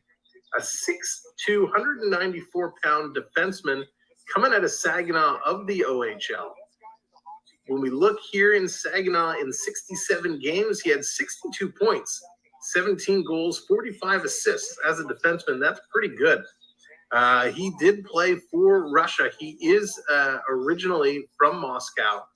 So in the 2019 World Under-17 Hockey Challenge, he played for Russia, 6 games, getting 5 assists for 5 total points. So an interesting pickup, Russian defenseman, 6'2", 194 pounds, picked up by the Mighty Ducks of Anaheim. I'm just going to be the fashion guy and go, I love that suit. Yeah. I'm just saying. Not just purple, a little more on the maroon side. I like the Hitman look with the black shirt, and then it's triple tone burgundy. I love it. Yeah, it's looking good. Trip Billy, how's it going? Welcome in. And then So goes nice right, pickup by Anaheim. A lot of big boys. There's a lot of big boys in this draft class. They're going to start to really start dipping from the 6'2", 6'3" down to the 5'10s momentarily. But all the big boys really going. There is one pick when you talk about size. Maverick Lemoru. He is 6'7" defenseman. 200 pounds, 6'7". So he's a guy to keep an eye on for somebody who wants size. Maybe a Chara 2.0. I'd like to see him in the second round so the Rangers have a shot at that. It'll be close. He was at the midterm ranked 15th. He has dropped down to 20th in the North American skaters. So he probably will slide down to the second round. But I doubt he's going to make it to the 53rd draft pick. So, but you never know. Yeah, there are a couple big boys left out of the European skaters. Leon Bichel, 6'6" defenseman out of Sweden, and where's that other one? Philip Bestit, 6'4", 200-pound center, also out of Sweden. And then Kirill Dalzanikov, 6'6", 234-pound right winger out of Russia. I love that kid. Let's bring him to the Rangers. I'm looking for size and grit. Like, I want somebody who... Gary's up. You know what that means. Trade. Say it, Gare Bear. I'm at commercial. Maybe he's waiting. He's waiting for the light to go off. I was going to say, we're in the U.S. right now. Here we go. We got to trade. Sam's ahead of us. The Arizona. Trade pick 11. Next pick in this draft to the San Jose Sharks. To the Sharks. For picks 27, 34, 27, 34, and 45. 22 draft. That's it? San Jose as the 11th selection in the 2022. So San Jose is now up. You're on the clock. San Jose is on the clock, so just swapping draft picks. Did they get 3 draft picks? San Jose traded the 11th pick to Arizona for those 3 draft picks. Yeah, they did. Interesting. Carpe Diem, thank you, buddy. I actually like this pick for Anaheim.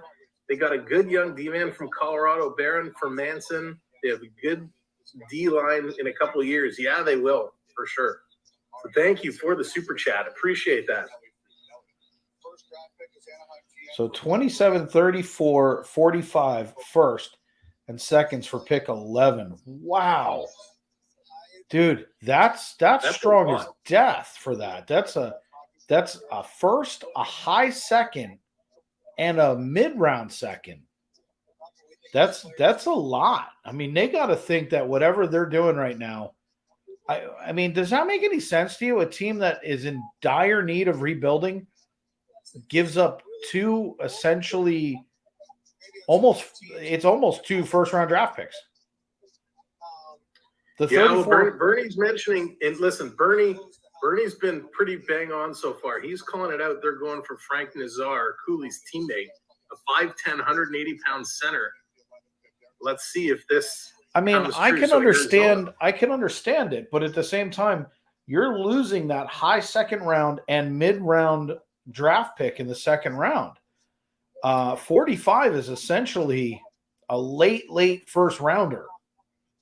Yeah, the only thing I can put here is you're giving up a pick. You're making a push here to bring in teammates who have some chemistry. Yeah. Now, Arizona's got nothing to lose. They can't really do much worse on the board. And let's face it, the new building they're going to is only going to have 5,000 people. So it's not that they're going to hear 18,000 booing. Just out of curiosity, does the new building allow their logo? Sorry. No. Good Only help. if they sponsor their own team. So does that mean we could possibly get like even strength put at center ice? We could. We should inquire and see what they're charging for ice logos. I just want to But know the what it only is problem for one period, because that's all anybody's going to watch anyway. Oh, well, if that, I was going to say, would you really want to put your marketing dollars there? No one's going to watch. No.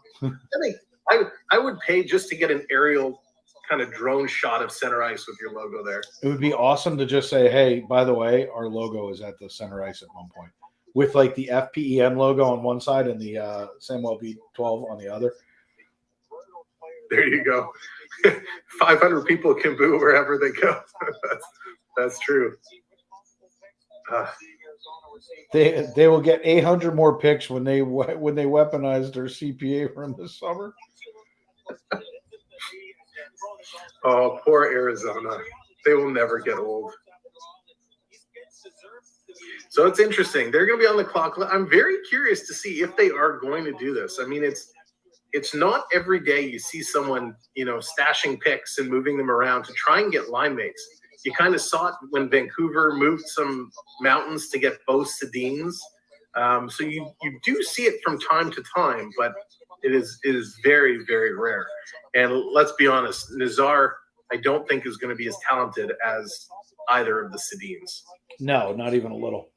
And welcome in, Dwight. And by the way, if you're joining us, if you have not hit the like button, both of us have had like spikes because I just took a look at both of us and we just got a little bit crushed.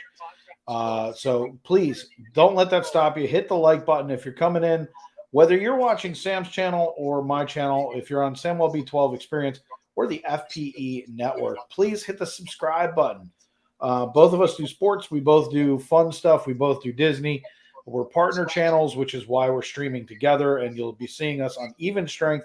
This is Even Strength Special Edition, but you can find us most Saturday nights at 9 o'clock, where we'll be doing Even Strength, where we talk about hockey. We do hockey recaps, and then we will be calling our games. He'll be calling Toronto and whatever else he feels like.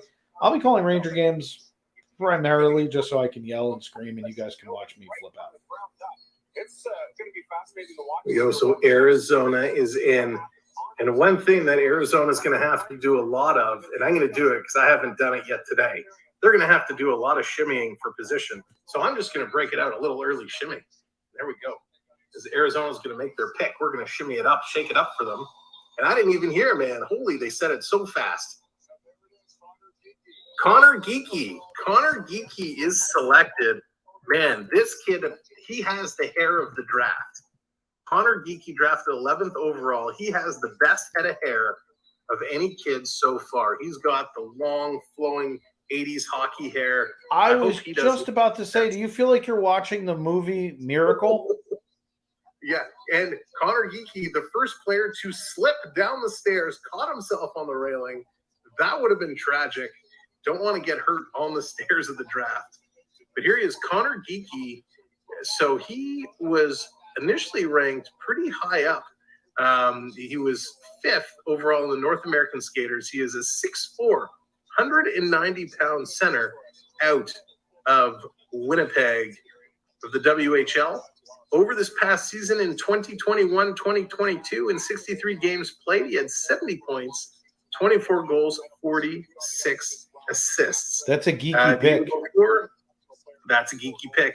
The year before, in 24 games, he had 23 points. So this is a good pick.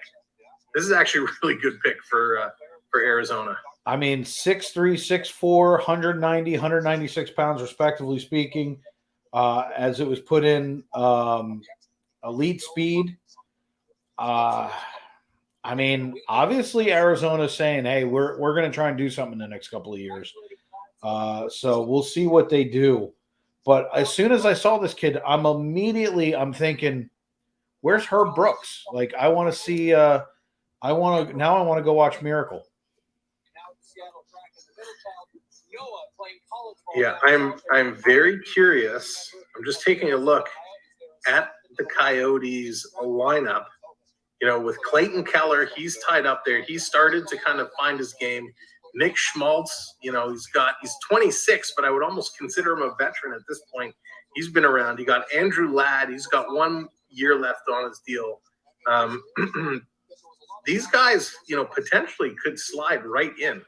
It would be real interesting to see what they do. And it's funny you say that, because I keep wondering in the back of my mind how many of these kids you're going to see next year, just because traditionally we don't see them. You see the couple of picks.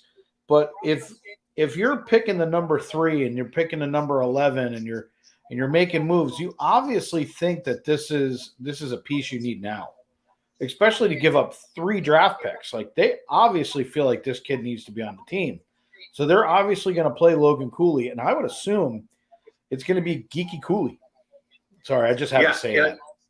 I mean, they have 6 unrestricted free agents at the forward position, 3 restricted free agents. So there's definitely room that they can let some of these guys go. I mean, they're unrestricted free agents: Jay Beagle, Louis Eriksson, Alex Galchenyuk. This guy I don't even know. Bonkadi Imima, Phil Kessel, and Antoine Roussel, all unrestricted free agents. So a couple of things. Definitely roster spots for both these boys. Ian B, when Arizona won, I actually yelled, "Do you believe in miracles?" I just would like to say that out loud. It was really funny. I was waiting the entire time to do it. Secondly, for Trip Billy Girl, she says, "I bet Geekie's a good fighter." With the last name Geekie, I would almost guarantee you this kid could throw hands. I'm just saying, I think that that's the case. And then, yes, Arizona still technically at the moment has the Cookie Monster, or the Kessel run. Depends on how you go about it. But do you think they're going to hold on to Kessel? No, I think Kessel wants to get as far away of Arizona as he can. Listen, Phil wants to go somewhere where he can win. Let's be real. He doesn't have that many seasons left in his hockey body. 34 years old. I think he's willing to go anywhere and take, mediocre money. So Kadri, let's say Kadri goes, right? Does Kessel go to Avs? Take a low deal. He doesn't have to move very far. It would be a good fit for him. I think you could wind up seeing that happen if they lose Kadri. You could, in theory, see Kessel say, "I'll go play for the Avs. Why not? You guys just won a cup." Yeah, I mean, the Avs had their own fair share of unrestricted free agents they got to worry about. Natushkin being one of them, Kadri being one of them, Burakovsky being one of them. Lekkerimaki is a restricted free agent, so they do have to make some moves. If they can get Uncle Phil in at a pretty decent signing, man, he would fit in real nice. Listen, he might be 34, but he can still skate and he can still shoot the puck like nobody's business. So the 13 rookie says Kadri's not leaving Colorado. Bernie put in, think Kessel maybe goes back to Penguins on a team-friendly 1-year deal. Both of those things could possibly happen. But, at the same time, rookie, it's because somebody has a, because Kadri was clutch, as you put it, doesn't mean that they can retain him. He's going to be looking. I think we were talking about the number being 10 million. They've got other issues in order to do it. So I just don't see that they're going to have the cap room to keep him. Yeah. Columbus, they just made their pick 12th overall. They took Denton Matejchuk, 5'10", 194-pound defenseman, played with Moose Jaw of the WHL. Midterm rank, he was 9th. He did drop down to 14th. He had 1 goal, 10 points in 10 games with Moose Jaw in the playoffs. In the regular season, he played 65 games. He had 64 points, 51 of those assists with 13 goals. He did win the gold medal with Team Canada at the Under-18 World Championships. So kid knows how to win. He knows how to play hockey. And this is another nice pickup for Columbus, going with David Juraj first and then another defenseman. So 2 big defensive pickups for the Blue Jackets. So, yeah, Diem Kadri. I was hearing Kadri was potentially going to be offered around the $10 million mark, which is absurd. But hey, good for him. Yeah, and I mean that's kind of actually the point. And it's like, I heard $8+ million. At least that's what Carpe Diem's putting in. I heard the 10 million as well. So I think, first of all, 8 million I still think is out of the league for the Avalanche to retain what they have and bring Kadri back. But 10 million, no way. Yeah. Oh, and Carpe, it wasn't for the Avs. It was actually Seattle. Seattle is heating up in the Kadri talks. Yes. Boston as well. But if I'm Kadri, I would probably choose Seattle over Boston.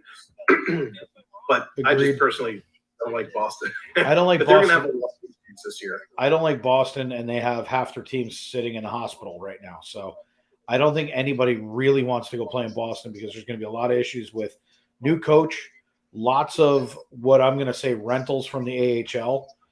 It's not going to be a lot of fun to play on that team the first 4 to 6 months. Yeah. So Chicago back on the clock again. They got 3 minutes. Doesn't it seem like this first round so far has been all Chicago, Columbus, and Arizona? It's been a lot of surprises. A lot of surprises. I don't know about you, but when you don't have a pick in the first round, it's kind of boring. No, I'm just kidding. It's lonely, man. It is. So here, if you haven't seen yet, the NHL did release their schedule. The season opening schedule is going to look like this. Friday, October 7th, playing as part of the Global Series, the San Jose Sharks and the Nashville Predators are going over to Prague in the Czech Republic to play at the O2 Arena. So they're going to be Friday, October 7th, and Saturday, October 8th are going to be San Jose Nashville Predator games over there. And it's funny when they're trying to promote the game and play overseas and do all these things. Why on earth are you sending San Jose and Nashville? That surprises Why me. not just send to Arizona? Yeah. The rest of the league gets going kind of Tuesday, October 11th. We have the rematch of the New York Rangers and the Tampa Bay Lightning kicking it off. And then the Las Vegas Knights and the LA Kings. And then Wednesday, October 12th is kind of rivalry night as we're seeing Toronto and Montreal kick it off, Boston and Washington, Columbus and Carolina, Colorado and Chicago, Edmonton and Calgary, Seattle and Anaheim. So that is kind of what the season opening schedule looks like for the start of October. Where are they supposed to play that Unity game? The Unity game? The first one overseas. I call it the Unity game because they're trying to unite the world. Gotcha. The O2 Arena. Where is that? In somewhere in Prague. I'm not sure. I gotta be honest with you. I don't see that game getting played over there. I don't think the current climate's gonna. If I'm an NHLer, I'm going. Yeah, no, I'm good. Thanks, though. Yeah, it's going to be interesting. It's going to be really, really interesting. They haven't done this for a couple of years. Correct me if I'm wrong, but you've given me two stories where two different NHLers right now are like having some difficulties. Like I'm not going over there. Yeah, it's going to be really, really interesting. But I can't wait, right? We're under 100 days till the season kicks off. We have, about a month until the World Juniors kick off. So lots of hockey coming up, creeping up slowly. This season is going to blast off. And of course, for Toronto, all the Toronto fans here, in October, we got back-to-back doubleheader night. October 12th is Montreal, and then Thursday the 13th versus Washington. So two great games to start off the season. And then I'm so excited. The one game in October I've circled in my calendar. It is October 17th, the Arizona Coyotes coming to Toronto. I can't wait to do that game because it's early in the season. We may see some of these prospects playing.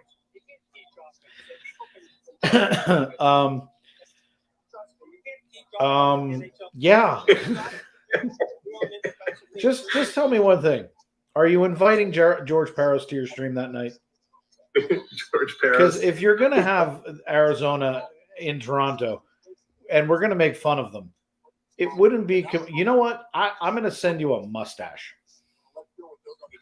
You can play the part of George Peros that night, and we can just have a good laugh. Sounds good. Hey, I'll send him a DM on Instagram. I have no shame. Me neither. Here we go, the Blackhawks. Rangers versus Tampa Bay, October 11th. Yep, I can't wait for that game. That'll be a lot of fun. There will be no official injuries at that point, so I don't want to hear any excuses, Tampa. After all, we did wipe the floor with you last season. We swept, and let's while we're waiting. Did they just make an announcement? They did. Frank Nazar, taken by Chicago. His final rank was 21st. He did slip down from 17th. He's a center, 5 foot 10 inch, 180 pound, born in Detroit, Michigan. This past season in 2021, 2022 for the USA under 18, he had 56 games played in which he put up a total of 70 points. Nice. So this kid, 42 assists, 28 goals. He can score. He can move the puck.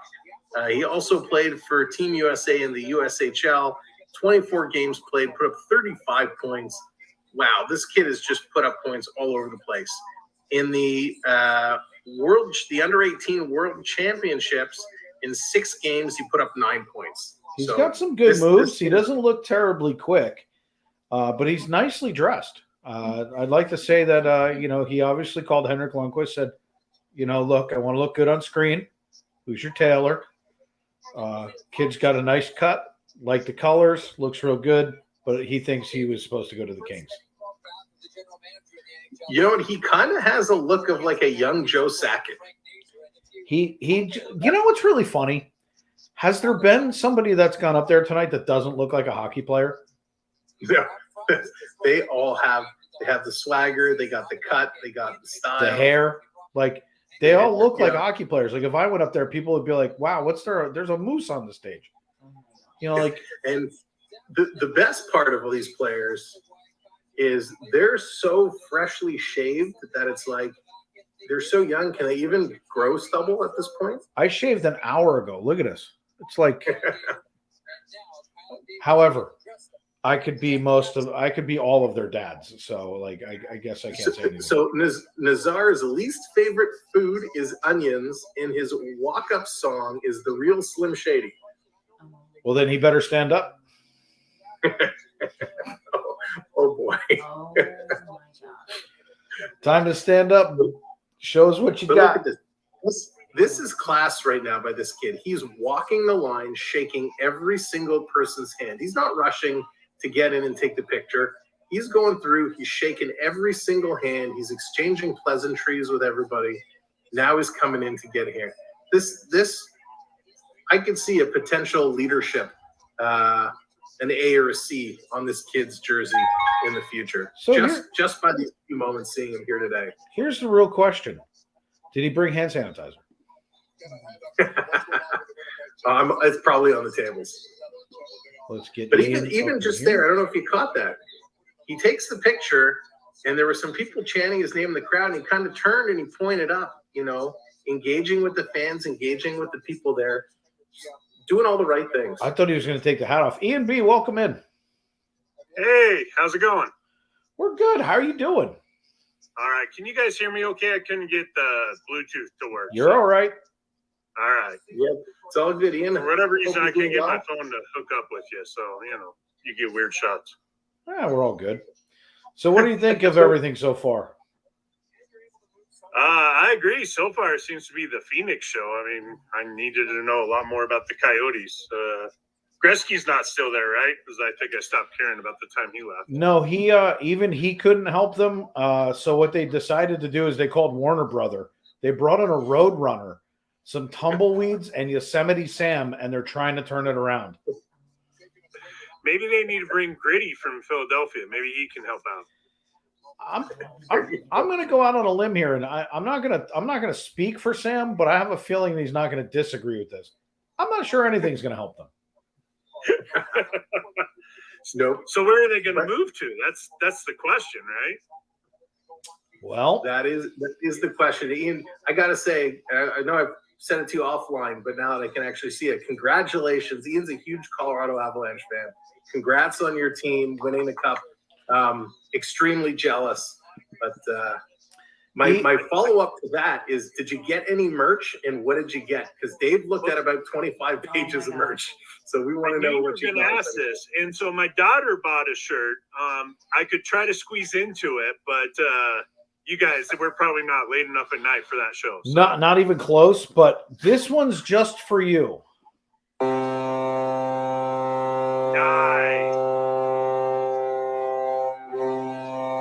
Yeah, there's a freight train coming through. I know somewhere. I'll keep looking for it.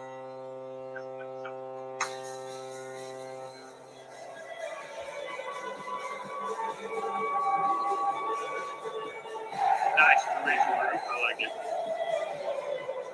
You're getting the whole goal song.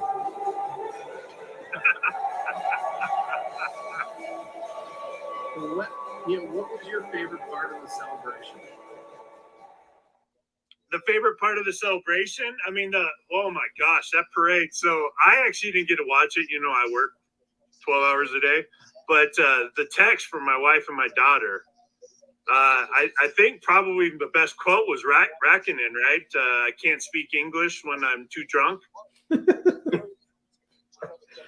Hey, Like as long as they don't throw the cup like Gronkowski threw the or Brady threw the Lombardi across the boats, I think we'll be all right. No, we just dropped the cup on the ice, but then he got engaged, so I guess it's been an okay summer for him. That works. Yeah, there you go. Yeah, his girlfriend made I thought that was funny. His girlfriend had a great quote too. She said, "I was trying not to trip down the stairs, and instead you just dropped the cup." You know. So we'd like to thank Carpe Diem 199 Super Chat for Coyotes to move to Hartford Whalers.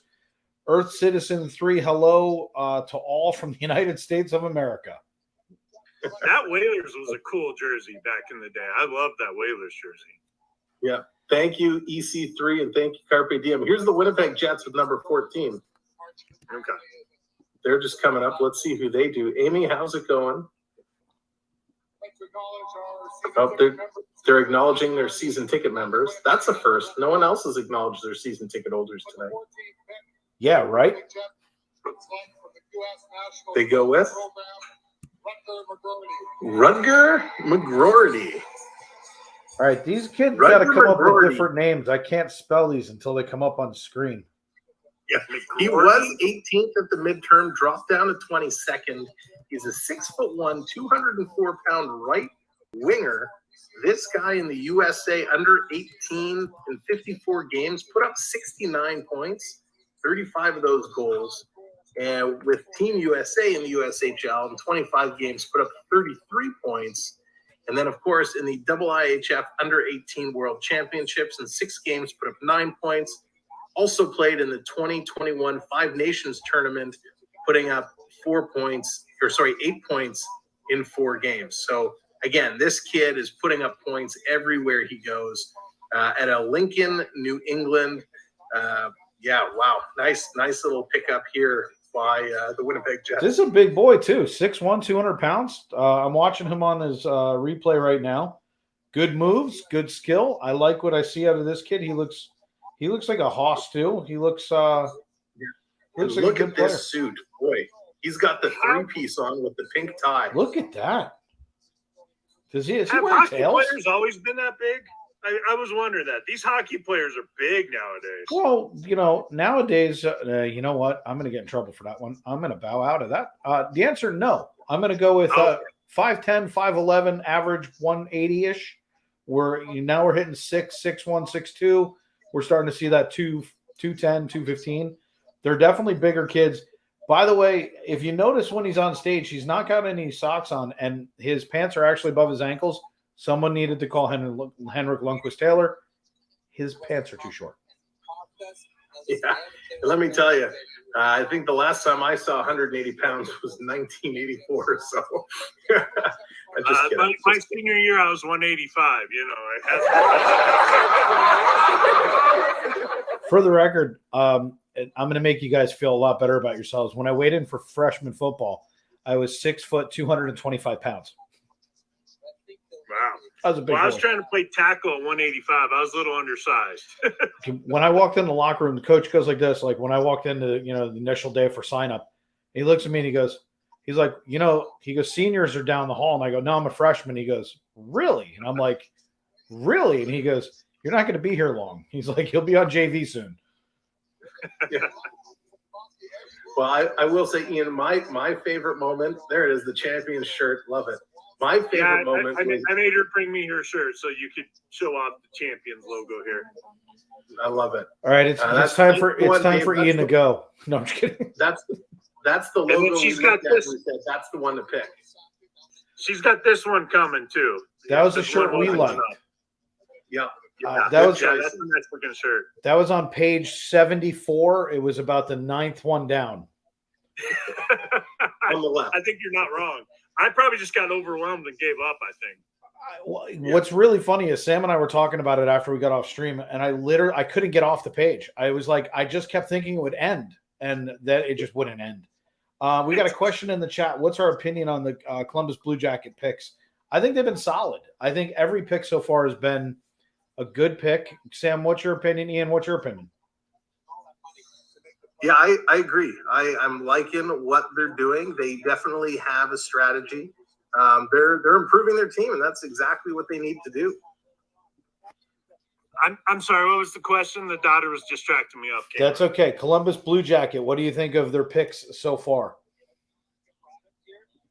So far, I think they've been all right. Now, I'm sorry, I don't follow hockey as you two do. They didn't have a great year last year, right? But they have had some good years, so they should be set to come back pretty soon. I don't think it's going to be that hard of a road for Columbus, to be perfectly honest with you. They have a lot of the bones in place. I think they just had to add a little meat. Right. I think if they make a couple of moves, John Davidson's no slouch. The fact that the Rangers kicked him out so fast, I think, was stupid. But at the end of the day, he went back to the organization. He was already in the process of building. He's not an idiot when it comes down to it. I think they're going to be back in it. If not this year, they may make a wild card this year, but if not, they're back in it next year.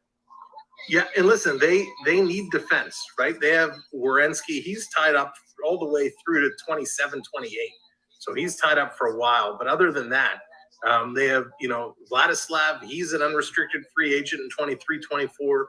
Adam Boqvist, Jake Bean, they're there for a couple of years. Then, their defensive talent is kind of going downhill and quick. So here's a couple kids that they're bringing in. They look good, and I think they're going to make a solid impact. Agreed. Let's say this. Bernie just dropped in. Chicago, Seattle, Montreal, best so far tonight. I'd have to agree because Montreal, they did some amazing moves. And then a quick channel note. If you're watching my channel, or I'm just going to speak for me for the moment, then I'll get to Sam in a minute. If you're watching on FPE Network, if you have not gone over to Sam's channel and hit the subscribe button and the like button, would you do me a favor? Go over, hit the subscribe, hit the like button. We work together in tandem. So you may find out that, you know what, there's an off game that you can't wait to watch, and you want to go ahead and you want to see Sam do something ridiculous. You have got to watch Sam dance. Okay. There's nothing in the world like when he gets the freeze or he gets the shimmy going. There's nothing like a good sham shimmy. Matter of fact, I'm going to have to change your name. The Sammy Shimmy.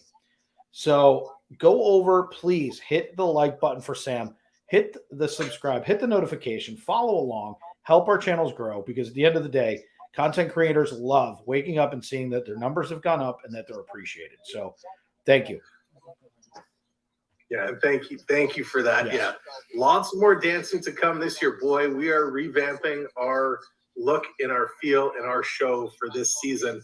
2023, it's going to be a good one. Canucks are up. Make sure you go give Dave a like. He deserves a like, and if you love what you see, go sub to him as well. Nobody likes me, but that's okay. That's just because I'm that's not big true. and bald and I'm intimidated, and I come at you with the fists because I'm the bear shark. Boop, boop, boop, boop, boop. Sorry. So here we go. Vancouver takes Jonathan. I can't pronounce this thing. Come on, give it a go. Lekkerimaki. I can't pronounce it. That's Lekkerimaki. his last name. He actually looks like a cross between Prince Harry and the Sedines. All right. So what's this last name? Come on, give it a shot. Lekkerimaki? Lekkerimaki.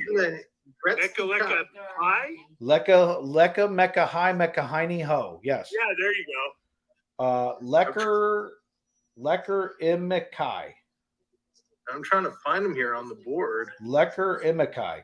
Here he is. Lekkerimaki. Jonathan Lekkerimaki, whatever. Mecca Hi Mecca Heine Ho. Shimmy, shimmy, shimmy. Yeah. There it is. All right, Matt, just for Matt. 2 months as a member. There we go, Matt. There we go. Little shimmy, Come shimmy, on, shimmy. Ian, get in on the shimmy. Come on, Ian. Shimmy, shimmy, Shimmy, there shimmy, we shimmy. go. I got Oh, this. dear, Shimmy, Ian, shimmy. stop. No, I'm just kidding. My daughter's off to the side, holding her. All right, her so face. Bernie's giving us speaking lessons. It's Lekkerimaki. Lekkerimaki? I think I had that last night. Yes. I had it with a sashimi, and it was fantastic. So All if right, you- so here is Lekkerimaki is 5'10", 171-pound right winger from Desjardins, whatever. He's from Sweden. He is Swedish born, July 24th, 2004. My God. Actually, this Djurgården, I have a jersey of theirs back at home. I had Djurgården for dinner. Djurgården's a good place to go. I would suggest it. Djurgården is the sister restaurant to the Olive Garden. Yes. There Yeah. you go. It's more French food. Yes. And thank you, And- Amy H. and Bernie, for pronouncing things we don't know what to do with. Yeah. So in 26 games played, he had 9 points. But when he played with Djurgården Jr., he had in 26 games, he had 35 points. So still some development to come. But here's again, 5'10", 171-pound right winger, was a midterm ranked 9th for the European skaters, ended up being 6th. So this could be a nice little pickup. Lots of upside here for Vancouver, and hopefully he gets broad shoulders so he can fit his whole last name. Exactly right. And I'm getting a question from the audience, Sam, and since you are our go-to guy in the behind the scenes, is it possible that a Kachuk, now we're not being specific as to which Kachuk, but is there a Kachuk that might be traded? Have you heard a rumor? There very is a Tkachuk that could be on the move. Calgary, those Flames are having some issues, and they may be looking to move a one Mathieu Tkachuk. Also, Johnny Gaudreau may also be on the move. Apparently, they're close, but not close enough. So it'd be very interesting if Calgary loses both Johnny Gaudreau and Tkachuk. Man, they're going to be in the hurt real bad. I got to tell you right now, I could take a Kachuk on the Rangers. I like the dirtiness that they play with. I don't care about the rest of their game. I just like dirty hockey players. But anyway, Bernie put down that he uses a breadstick instead of a hockey stick. Well, listen, if you're the Ottawa Senators, do you make a ploy to try and put the Tkachuks together? I got to be honest with you. I know that everybody tries to do this, but I watched how the Stahl brothers played on the Rangers. It was not great. And you're talking about, in my opinion, a good hockey family. If they're twins or they're this or that, okay, or they're very close in age, maybe, but the Tkachuks also have a lot of chip on the shoulder. And can one last with the other? I don't think so. I like them apart because when they play each other, it's fantastic hockey to watch. So, and I really like watching the dad when they're playing each other because he has no idea what to do. Yeah. And first of all, here's brothers the dad. Avalanche. I just want to remind you that. Yeah. Here's the dad, Keith, who refused to throw his favorite hat on the ice when his son got a hat trick in the playoffs. Yes. So, it's that dad. Okay. Yes. They're such a fun hockey family. All right, question from Triton wants to know early predictions for the Stanley Cup next year. Ian, well, let's kick it over to you. I was actually going to ask you guys if you think we can get a dynasty in Colorado. I don't know that I'm. Yeah, that's where I'm thinking, Dave. I agree. So I don't know with that. I don't know. Leafs for Sam, I guess. Let's go Leafs for Sam. Here's where I'll go, just because I shook my head no, and I'm not being mean. It's just you guys just traded for Georgiev. Let me throw out some stats for you. I don't know why. 898 save percentage, 262 goals against, 15, 10, and 2 is his record. This is a 500 goaltender. I'm sorry, but and by the way, our defense was no slouch. No, like you guys did not upgrade your goaltender unless he's your backup. Here's Buffalo. I agree. Buffalo's coming in, and then we'll pick that back up. Okay. Sam's got to do his thing. Noah Hoslin, also from Diergarten. I can spell Noah. Another Swedish player, Noah Ostlund, center. No, Ostland, O-S-T Lund. So where? Got to find him here on the list. That was a U. He's throwing land at me at the Lund. Thanks, Sam. Here he is. Noah Ostlund was ranked 25th midterm, moved up to 18th. He competes in all three zones, relentless hounding on the play, can be a difference maker with skills. 5'10", 164-pound centerman. When he played with Diergarten Jr., he had 32 games, 42 points. When he tried with the big boys in the regular Diergarten, 11 games, no points. When he played with Sweden in the IIHF Under-18 World Championships, in 6 games, he had 10 points. So lots of upside here. Boy can score. He can move the puck. He needs to put a little bit of weight on him. Right now, standing at 164 pounds.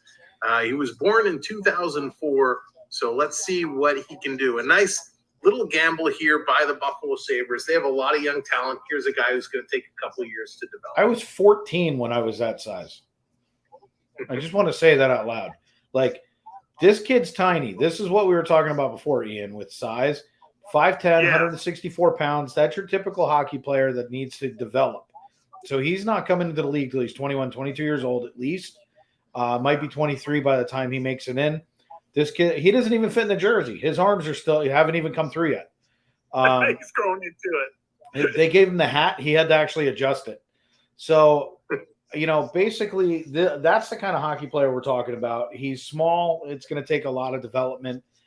He may never even wind up on Buffalo's team. So we're only down to pick 16, and you have a kid who I don't think is going to see the league for 4 to 5 years in development. But so back to the who's in contention. Sorry next year. for a minute. I was trying to figure out where Diergarten is, so I had to look that thing up. But now we can go on. It's next to the beer garden. Yeah, exactly. So for next year's Stanley Cup, what are you thinking? Because I think that the Avs, I think they have some cap issues. They don't have. The 52nd pick's getting traded. I was trying to see. Gary was up. I think he's. In his memory, the general manager of the award. They're announcing the general manager of the year. Present to Jim Frank. Oh, Chris Jury. Of the year is Super Joe, right? Come on. both as a player and a general manager Come on, Gary. and a member of the Hockey Hall. He's just trying to intro Serge Savard. Serge Savard's going to come up to announce the winner of the general manager of the year. Sorry, didn't want to No, you're cut you good. off. I saw him come up to the thing, but I ignore Gary Bettman. So So does everybody else. with good reason. I actually forgot they still had this award to hand out. I did too. I'm not going to tell you I didn't. I totally did. So he's going to speak a little bit. Let's French it up a little bit. John Elway's going to win, right? Yes.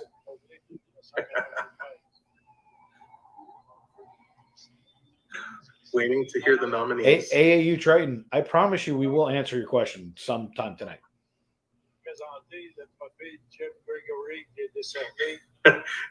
Triton, you know how well I do with competitions and how long those take to come out. Well, we already know it's not the Avalanche in our opinion. We'll get to the other 31 teams coming up next. AAU Triton and I have a Beat Saber battle that we've been planning for probably about 8 months. Oh, so it's coming up soon. I can't wait. Let me know. I just want to judge it. Sounds good. By the way, you're gonna lose. I know. Hey, Triton's gonna crush you. Triton. Yeah. Here we go. Here are the nominees to quickly change the subject because I hate losing. So, Julien Brisebois. Hey, is it okay if I boo? Yes, third straight conference final berth for the Lightning. Chris Drury. Nice picture of Drury on the phone. First full season as a Rangers GM. Third highest finish in 25 years. First conference final berth. Joseph Sakic. 119 points. There you highest go. total team in a long time. First conference final berth since 2001.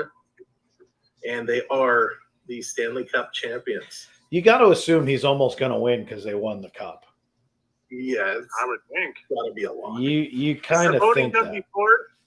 Is the voting done before the cup, though?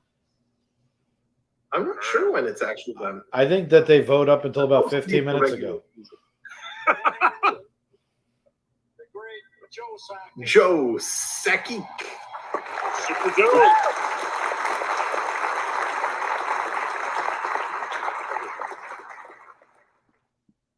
Is Peter Forsberg there? Should Probably one. Since Sakic won, should we give him a little Avs goal horn?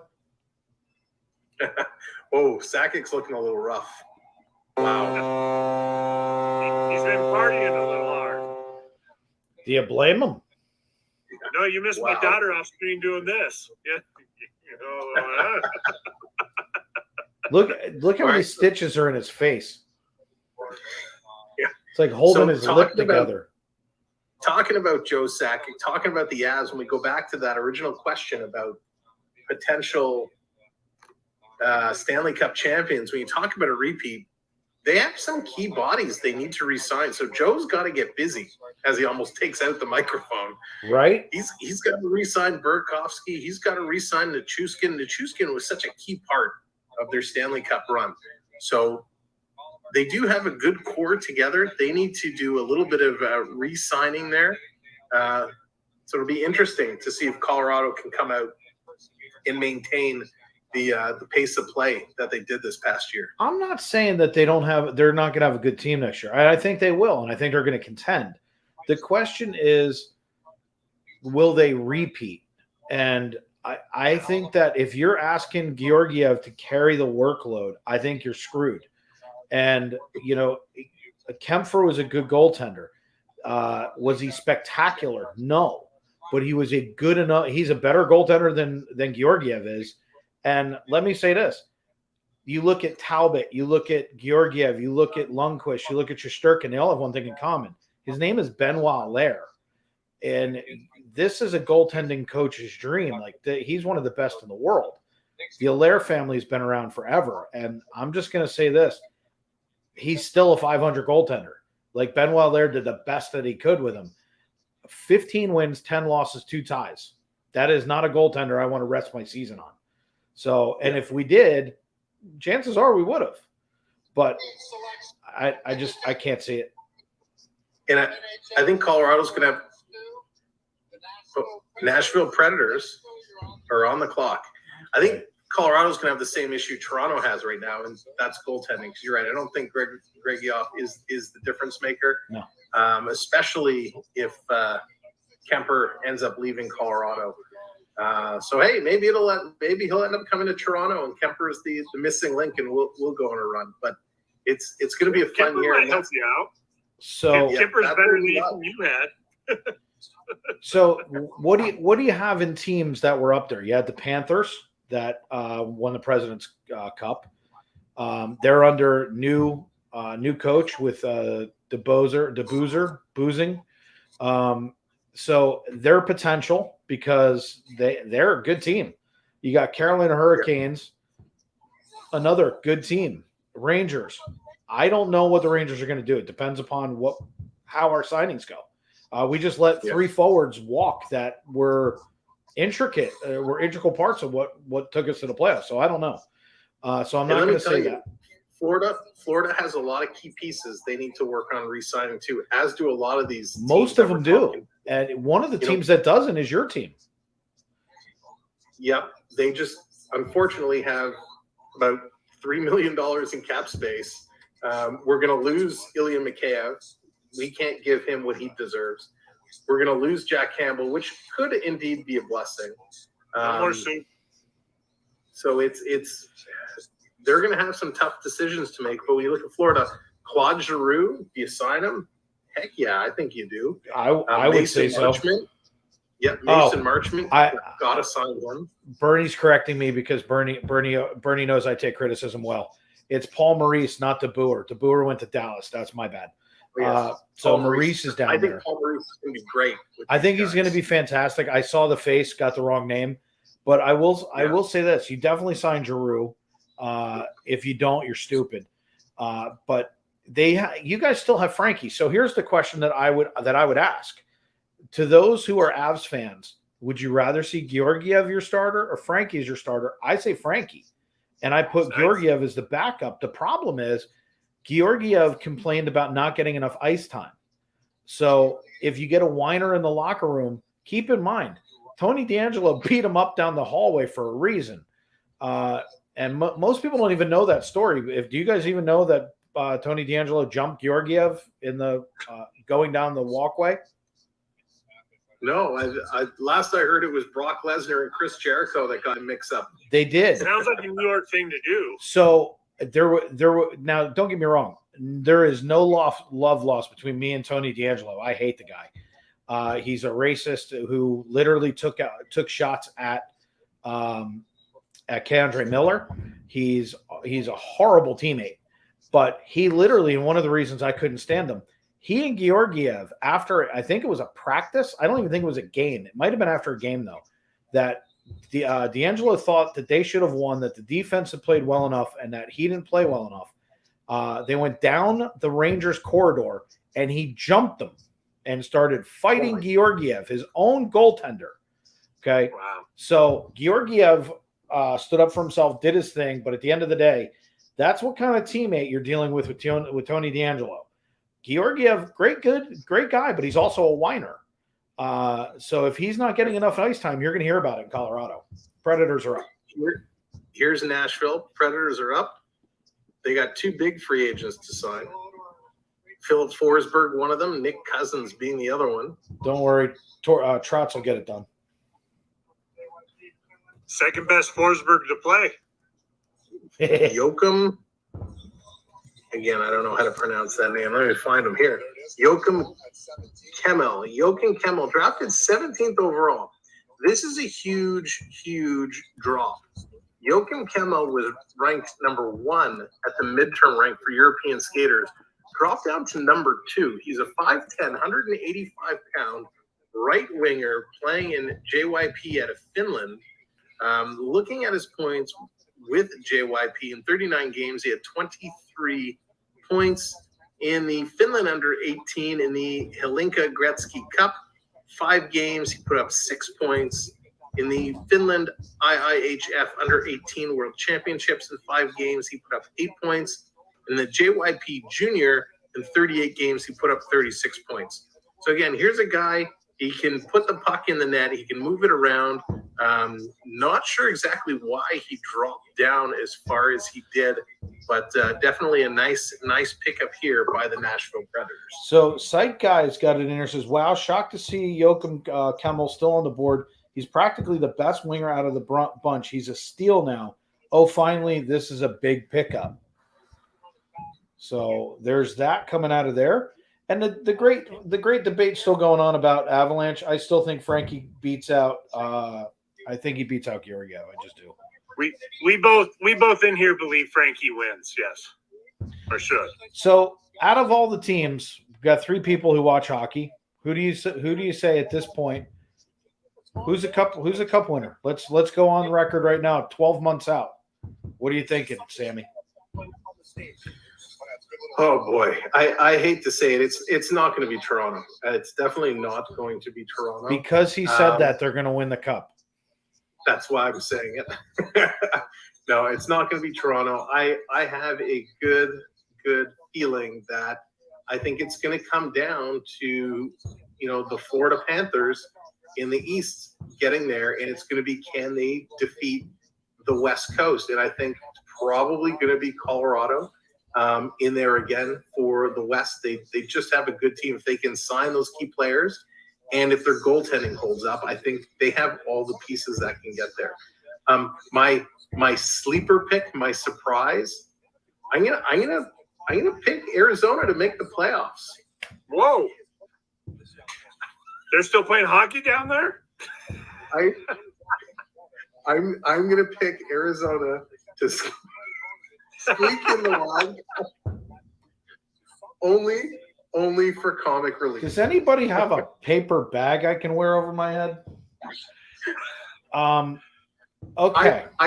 Only because I really want to know if they make the playoffs, what are they going to do with 5,000 seats? Could you imagine? Could you imagine the crowd that would build up outside? It would be anarchy. 50,000 outside, 5,000 inside. They'd have to play in an outdoor arena in like Thunder Bay. So I'm going to go like this. I'm going to say this. Florida, I agree, still has a really good chance. I like Toronto. I think that you guys have a lot of the pieces. It depends on what you do with goaltending. But I think you guys have a lot of the pieces there. I like your chances. So I'm going to say this. I'm going to pick for Sammy's Toronto only because I think the Rangers are going to dump the bet on this one. Yeah, and by the way, I'm just kidding. I really don't think Arizona's going to go anywhere in the playoffs. I think the Bugs Bunny. I think Space Jam is going to come down and compete. It's going to be the Monstars. I would though. In all seriousness. I do think it's going to be Colorado in the West that goes far, but I expect big things from Minnesota this year. Well, I was going to say Minnesota is another team, and then the last one is Calgary. If Calgary holds their team together, can they make a run? And are with the Oilers going to be good again? That's what I can't figure out. Who? The Oilers, Edmonton. With what they have, I mean, again, you're talking about the 4 teams that we would probably pick for the West, right? Right. We're all talking about those 4 teams. You guys are probably, I would say it's between you and probably just going out there. I think it's Minnesota. That would be my 2 guesses. My 2 guesses. We don't do good against Minnesota. And then my 2 guesses on the East Coast. Obviously, I'd love to say the Rangers. If the Rangers hold it together, let's just hypothetically say the Rangers don't crap the bet on this one. The Rangers are going back to the 2nd or 3rd round again. I just don't know that they're going to have the pieces in place because we can't win offensive zone faceoffs. We're a 40% faceoff team. You don't win the Stanley Cup on 40%. So if we wind up getting a good second liner center, maybe the Rangers. But Toronto's got the pieces in place. I think if you get the pieces back in Florida, I think Florida goes. And I'm going to say Florida Avalanche is the cup. That's a good series. And I think the Panthers take it. Yeah, that I would be very happy okay. to get back again. So that would be my guess. My sleeper team, I'm going to follow with what my partner channel said this year. I'm going with the Preds. I saw something at the end of the year last year that was incredible. Trotz is sitting in the background. I'm telling you, he's going to be in management in that team next year, not this coming season, but the following. He's going to be an advisor, an unpaid advisor. He's going to be driving the team in the direction that he wants to see it go so that when he takes over, things are in place. They're going to be a good team next year. Yep. Here's Dallas. Dallas coming to the mic. Montreal Canadiens and the wonderful city. They're thanking everyone. Leafs, I wish, can't pass the first round. Yeah. Coach says go Sabres. Official draft watch party in Dallas at the owner's box. Cool. Stop thanking the world. Make your pick. Here we go. From Lexan. Thank you, all you little people. Me and Pixel. Who does he look like? Looked like a mob boss. I was going to say he looks like a mixture between Don DeLuise and a mob boss. Leon Bischel. Leon Bischel. Leon Hey, Bischel, I'm who gonna was have 14th, to take. Sorry. 14th in I'm the gonna have to midterm take rank, my dropped after down you. to 9th. Yeah. Ian, thanks for stopping in, buddy. Oh, Sorry See you, to Ian. interrupt, man. No worries. no worries. Thanks, Ian. Appreciate it, buddy. Carry on, guys. All right. All right, Liam Bischel. Dave, this is one of the guys we were talking about. 6'6", 225 pounds. Look at that Defenseman. monster. This is a beast. Does he play the harpsichord on the Munsters? He also in 29 games put up 3 points. In the League San Junior in 11 games put up 7 points. In the BL Junior Swiss League in 45 games put up 28 points, but with 48 penalty minutes. So this is a defenseman. Who cares how many points he put up? That tells me he's a stay-at-home defenseman. And at 6'6", 225 pounds, at his age, he's only going to get bigger with some muscle. You better watch out when you're breaking in because this guy is going to level you. He reminds me of Jeff Bukaboom, but he literally looks like Lurch. If he played the harpsichord and it started going da-da-da-da, I would be like, yeah, we're good. This is a bit, and again, another guy with the 3-piece suit coming in with the vest, purple tie, Ian B. and put the that- running shoe. Ian B puts that's a left tackle. Look at this guy. They don't He make looks jerseys big enough for him. Look at us. He can't even get into it. They had the Vaseline in his body to get him in that jersey. Sleeves are too short. What was the kid, the doctor from Big Brother? Dr. Will. He looks like Dr. Will from Big Brother, but just a giant, huge version. It's unbelievable. Look at those legs. They're tree trunks. This kid, let me tell you something. When they say, like in Mystery Alaska, they're going to start calling him Tree, and they're going to tell him to clear the crease. And all you're going to hear is, head was down, coach. Head was down, coach. This, man, he's one of those. That's exactly it. With that size, he's one of those guys on power play unit. You put him in and just park him in front of the net. Or when you pull the goalie at the end of the game, you just sit him there for the screen. He's going to be on power play and penalty kill. And unfortunately, he's with that kind of size. If he comes and he plays some preseason games, you're going to see someone take a run at him to try and make a name for themselves. And you just hope that, he's able to stick up for himself. But, yeah, that's a big, big boy. That's a big boy. Let me tell you something. He's used to people coming to take a run at him. He can handle himself. So Dwight Atkins has got my picks for the Cup. Top is Colorado. And then the Wild sleeper, let's see, hate to say Wild. The sleeper is Stars.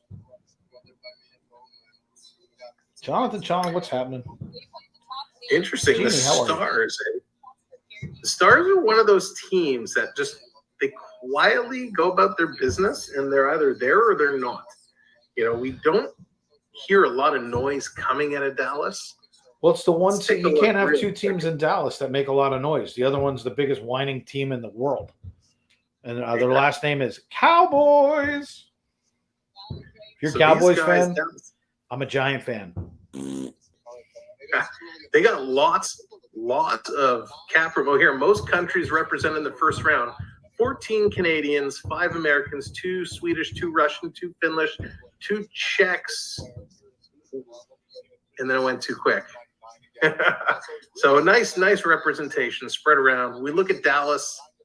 They have a couple free agents to sign. Michael Raffi, Radulev, and Vladislav Nemec.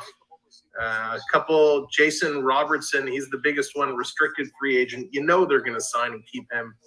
Jason Robertson was amazing. We were hoping his brother, Nick Robertson in Toronto, would play just as well as he does. So, yeah, nice team here, with Tyler Seguin, Jamie Benn, Joe Pavelski, Dennis Goryanov, and Jeannie. So they got some nice pieces here. Jeannie, their Chicago Blackhawks have made a bunch of moves already. They were in the beginning part of the draft. They made a lot of moves down there. Hold on a second. Carpe Diem says lives in New York, but he's a Cowboys fan. There's so much wrong with that I could pick on from now until the end of the show, but I'll let that all go.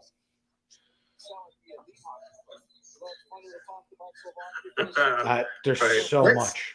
Oh, This draft, I got to tell you, for those that may have missed the beginning of this draft, we started off tonight with a banger.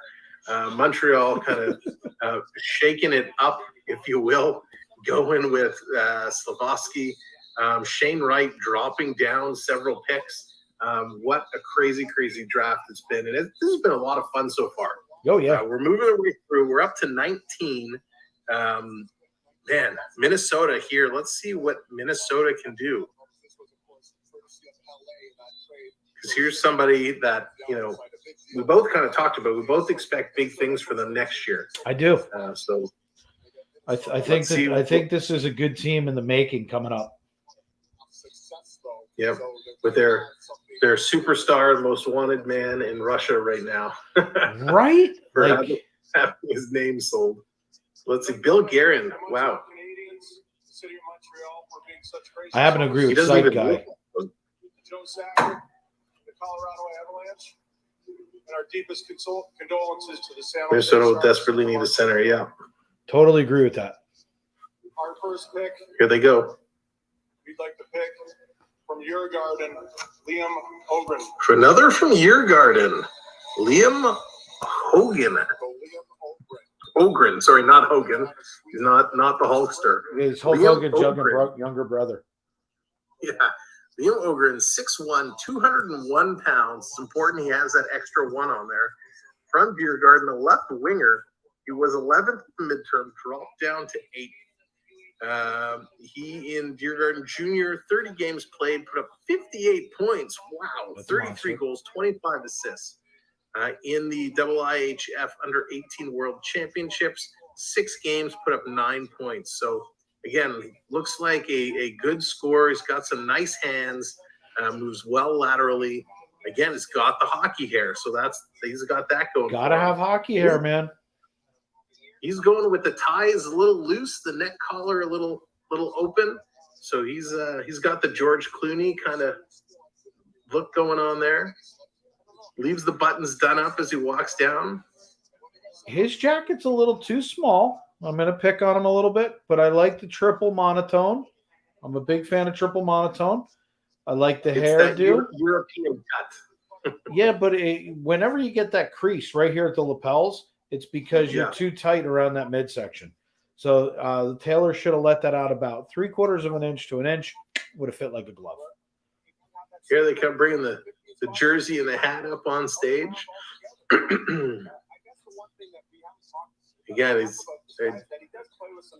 he looks like a hockey player. And this is what I love to see when it comes draft time. And EC3 calling out the National Predators. Nashville, not national. But all these kids coming in today all look like hockey players, which is nice. So here's a family connection. His father is his personal trainer. In international play, he won gold at the 2022 Under 18 World Championships, and he was the captain of a team at some point, but they moved the graphic too quick. He was captain. That's all that matters. That was all that matters.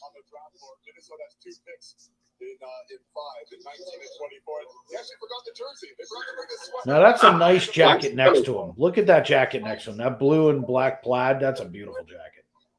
So they were just saying on the Canadian broadcast, the reason why the jersey came up, they actually have, a couple of picks close together because they're coming back for pick 24, and they actually left the jersey and hat on the table.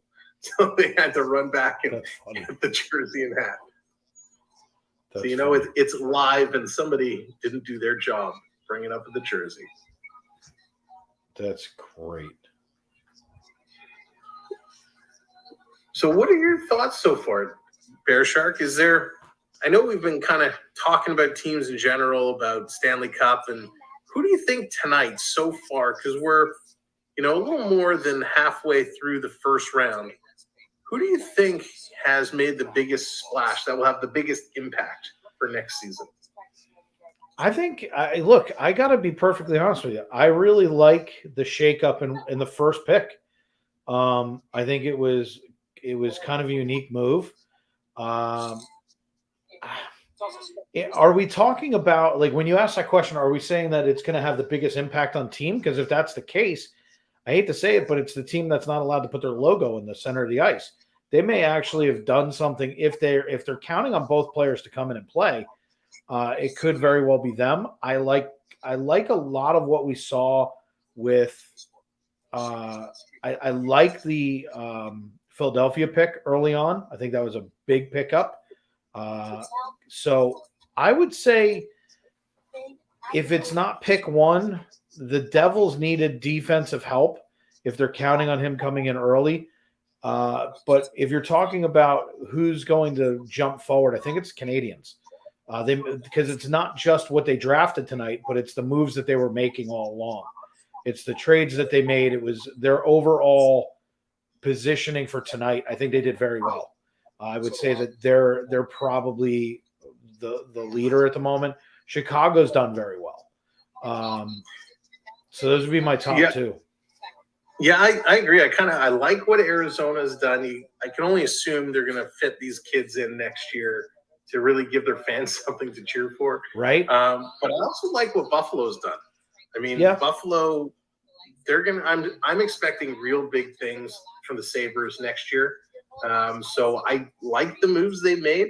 While they, it gives them some depth. It gives them some flexibility, knowing their core is going to get older and more sturdy, and these kids will fit right in. So, you know what I find amazing? They were like just over halfway through the draft of the first round. Yeah, pick 20 coming up. Washington Capitals. All right, Bernie, this is your team. Bernie, who is your thought? Who is your choice for Washington? Did you read what he put? Caps brass sitting there like they're waiting on the main course to come to the table. I don't know about them, but I'm starving. So I'm right there with you. And the worst part is I ate before we came on stream, and I'm still hungry. All right, EC3, they do need a good backup. 5 picks to go, Morgan. Do we actually have a pick? Yeah, we do. I was going to say we don't. I get to just hang out with the cool kids. From Russia. With love. Is it Ivan Drago? No. Ivan Drago. Bernie, Bernie's not happy with that pick when he puts in all caps. What in the world is that last name? Oh my goodness. I'm going to take you 5 minutes to spell this.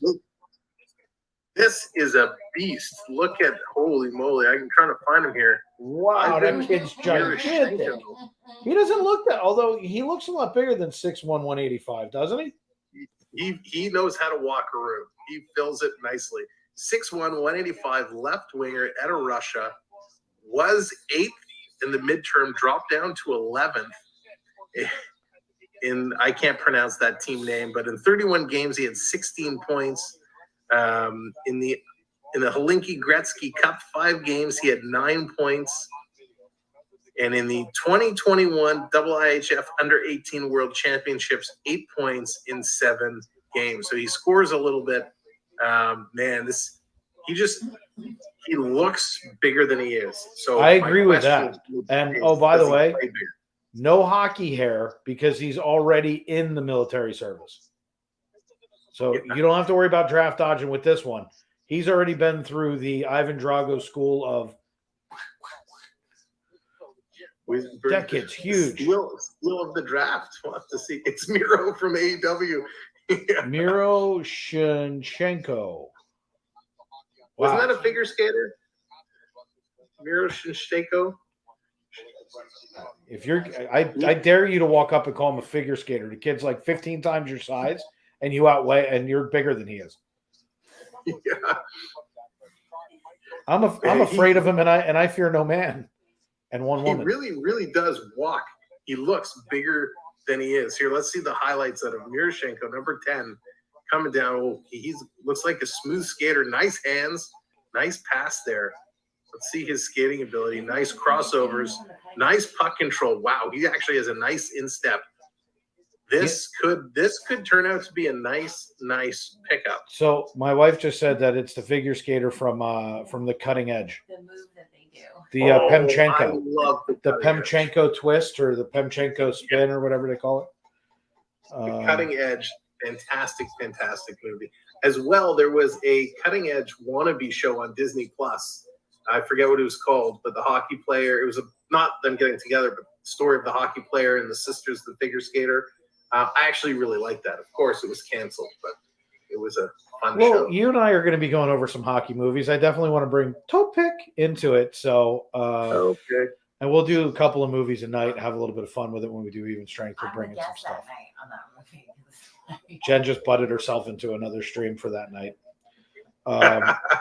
So, let's see. I only fear guys as big as The Undertaker. You've never met my wife. She may not be as big as The Undertaker, but I fear no man and one woman. So, just saying. By the way, Amazing. She's literally sitting 4 feet from me, making sure I don't get out of line tonight. She said to me, We're never at a line. She said to me, she goes, "It's not just your channel. Shut up." She's holding up placards every now and then. It goes, no. Oh, gosh, that's too funny. They're showing this kid even walking the floor. He's freaking ridiculous. So broad shoulders. I mean, I have broad shoulders, but this kid literally looks like his hockey stick should be an AK. Like, this kid is just built like he looks like he belongs in a Rocky movie. Yeah, He should really be in does. Creed 3, and it should be like, I mean, this kid's ridiculous. So And now, it'll be nice because he'll get in there to Washington and he'll have someone like Ovechkin to really mentor him. And you know how Ovechkin plays, right? Just goes and he hits everything and then goes and scores. So he's going to have a really, really good kind of player coach. I was just about to say, Ovechkin's going, I'm so happy right now. We're going to put 25 pounds in steroid muscle on that kid, and he's going to be huge.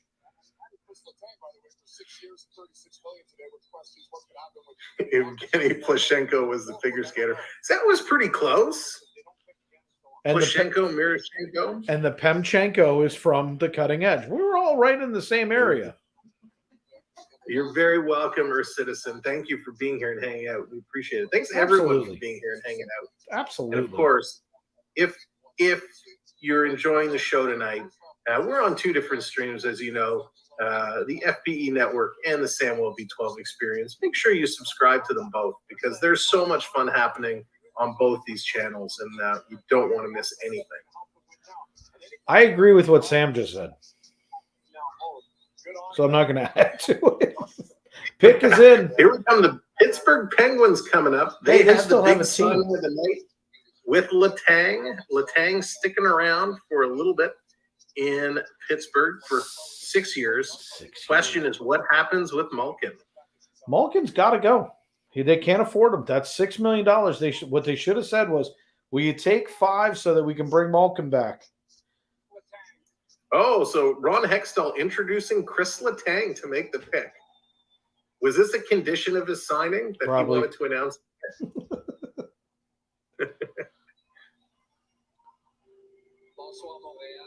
Think Letang announces the signing of Malkin? Oh, because he speaks French. Yes. Owen Pickering. So Owen Pickering, where are you on this list? There he is. Let's see Was 21st at the midterm, climbed up to 15th. He's a 6'4", 180-pound defenseman. Could he be playing with Chris Letang? He led all Swift Current WHL defensemen with 33 points in 62 games, named a top 3 player on Team Canada at the Under-18 World Championship. What a baby. In playing with Swift Current in 62 games, he had 33 points. So another big defenseman, 6'4", 180 pounds. You know he's going to put on some muscle. He's going to fill out. So this could be a nice pickup for a rebuilding Pittsburgh Penguin team. And here's another Canuck. He's going to pair up. We talked about Ovechkin doing some mentoring. He's now going to go play with Sidney Crosby, or at least get to have a cup of coffee with him. I was going to say, I don't know that this kid's going – I don't think he's playing this year. I mean, he's got the size of height, but he doesn't have the size of build. I'll bet you that this kid needs some conditioning. Look at that baby face. That kid didn't even have to shave for tonight. Like, he's so tall. Dude, he almost just hit his head on the boom. They had to raise it as he went underneath it. But this, all seriousness though, like that kid doesn't even know what a razor is. So he's got a little bit of work to go. Look at when he took his jacket off. There's no muscle on those arms. Like this kid needs some conditioning. There's a big difference between playing 50 games and playing 80 and potentially the playoffs. So his nickname is Pickle, and his instrument of choice is violin. For those playing along at home. Now the interesting thing. Hold it. You can't give me a pickle. And no, we're not skipping over the fact that his nickname's the Pickle. All right. Did he get the nickname in the locker room? Like where are we going with this? The Pickle. Like how I understand it's Pickering, but how do you okay, go ahead. My wife's waving me off on this one. Yeah, I don't have any further information on that. We'll send it to the stats team to investigate.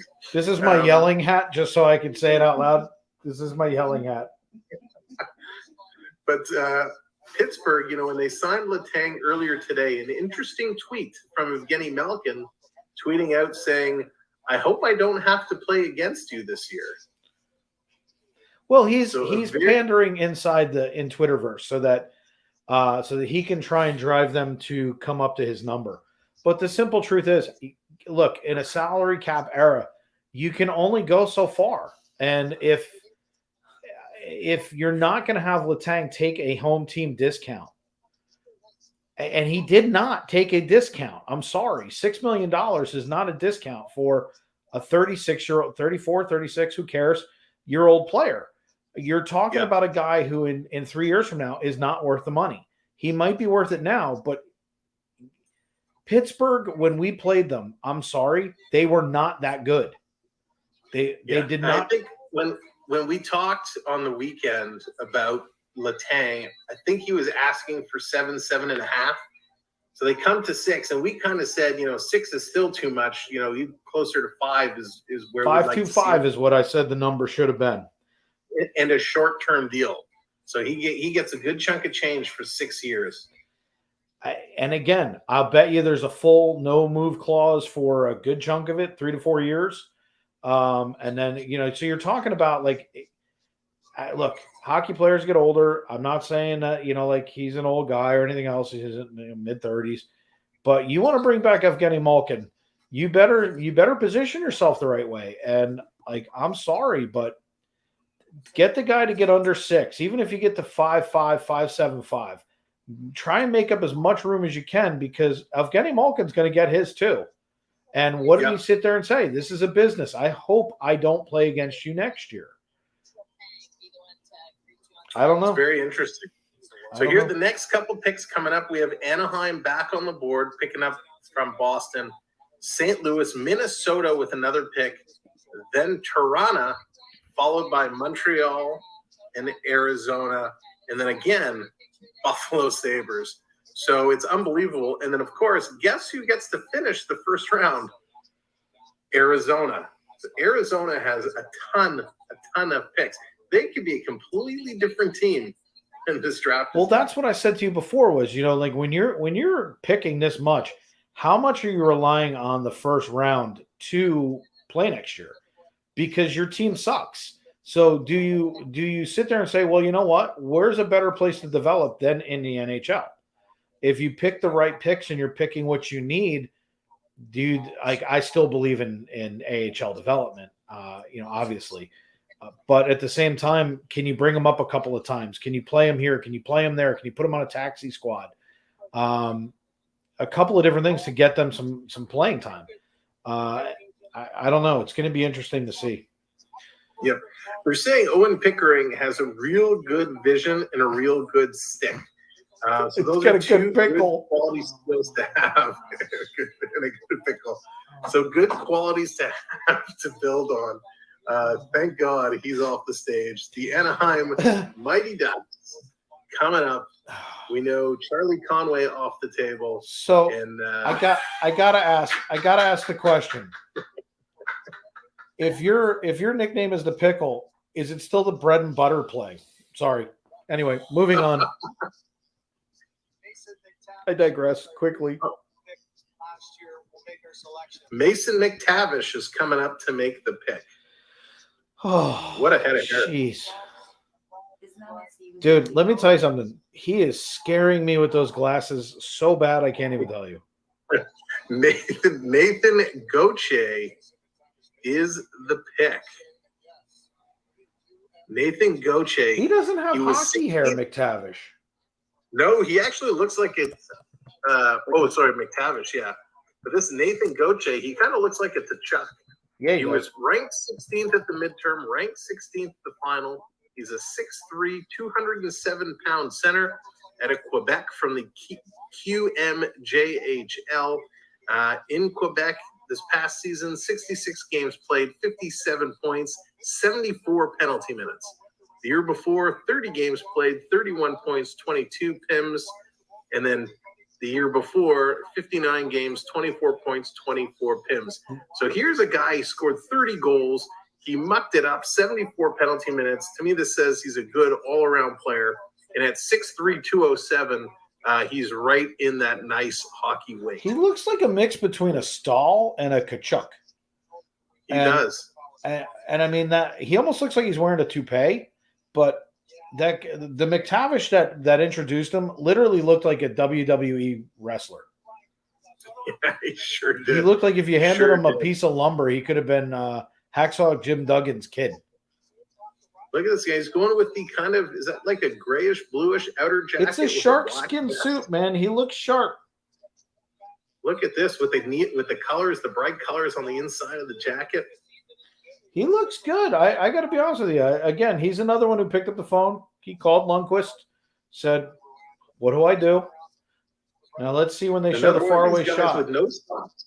Let's see. Has he got no socks with the high rise? This is that new look for this year. Back in the day, we used to call them floods. Yeah. But if you're looking at this kid versus Mason McTavish, you'd think Mason McTavish was brought in just to come in and help out as a volunteer. For this kid, Nathan Gauthier looks like the hockey player. His nickname is Lefty. His childhood team was the Montreal Canadiens, and his favorite NHL player, Sidney Crosby. I wonder if Lefty likes to play with pickles. I'm going to leave that one alone. I think we all should. Welcome in. Man, he actually looks really, really happy. 6'3", 207. This kid's a beast. What's up, crew? Nami, I missed you coming in. I'm sorry. Hello there. So they're going down. The Ducks have a couple nice pickups tonight for the Ducks of Anaheim. Did they take a Charlie Conway? They picked up a big D earlier in Pavel Mitkanov, and now they're coming back with a center. And again, he probably will go down, start the year, play up for the exhibition games, probably won't make the team this year. But with that look, like just watching him on stage compared to Mason McTavish, he fit right in. I'm looking at him skating, when they're showing the highlight videos. I mean, look, he's not playing in the NHL. Kid looks pretty good. He's solid.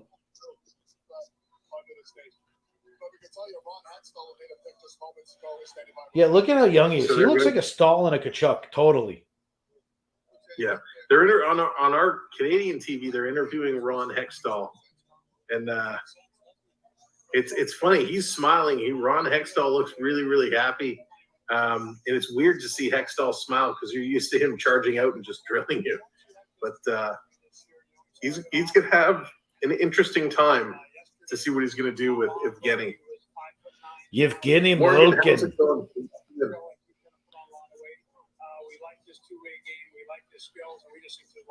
So they see Pittsburgh sees a lot of upside with their pick and Owen Pickering.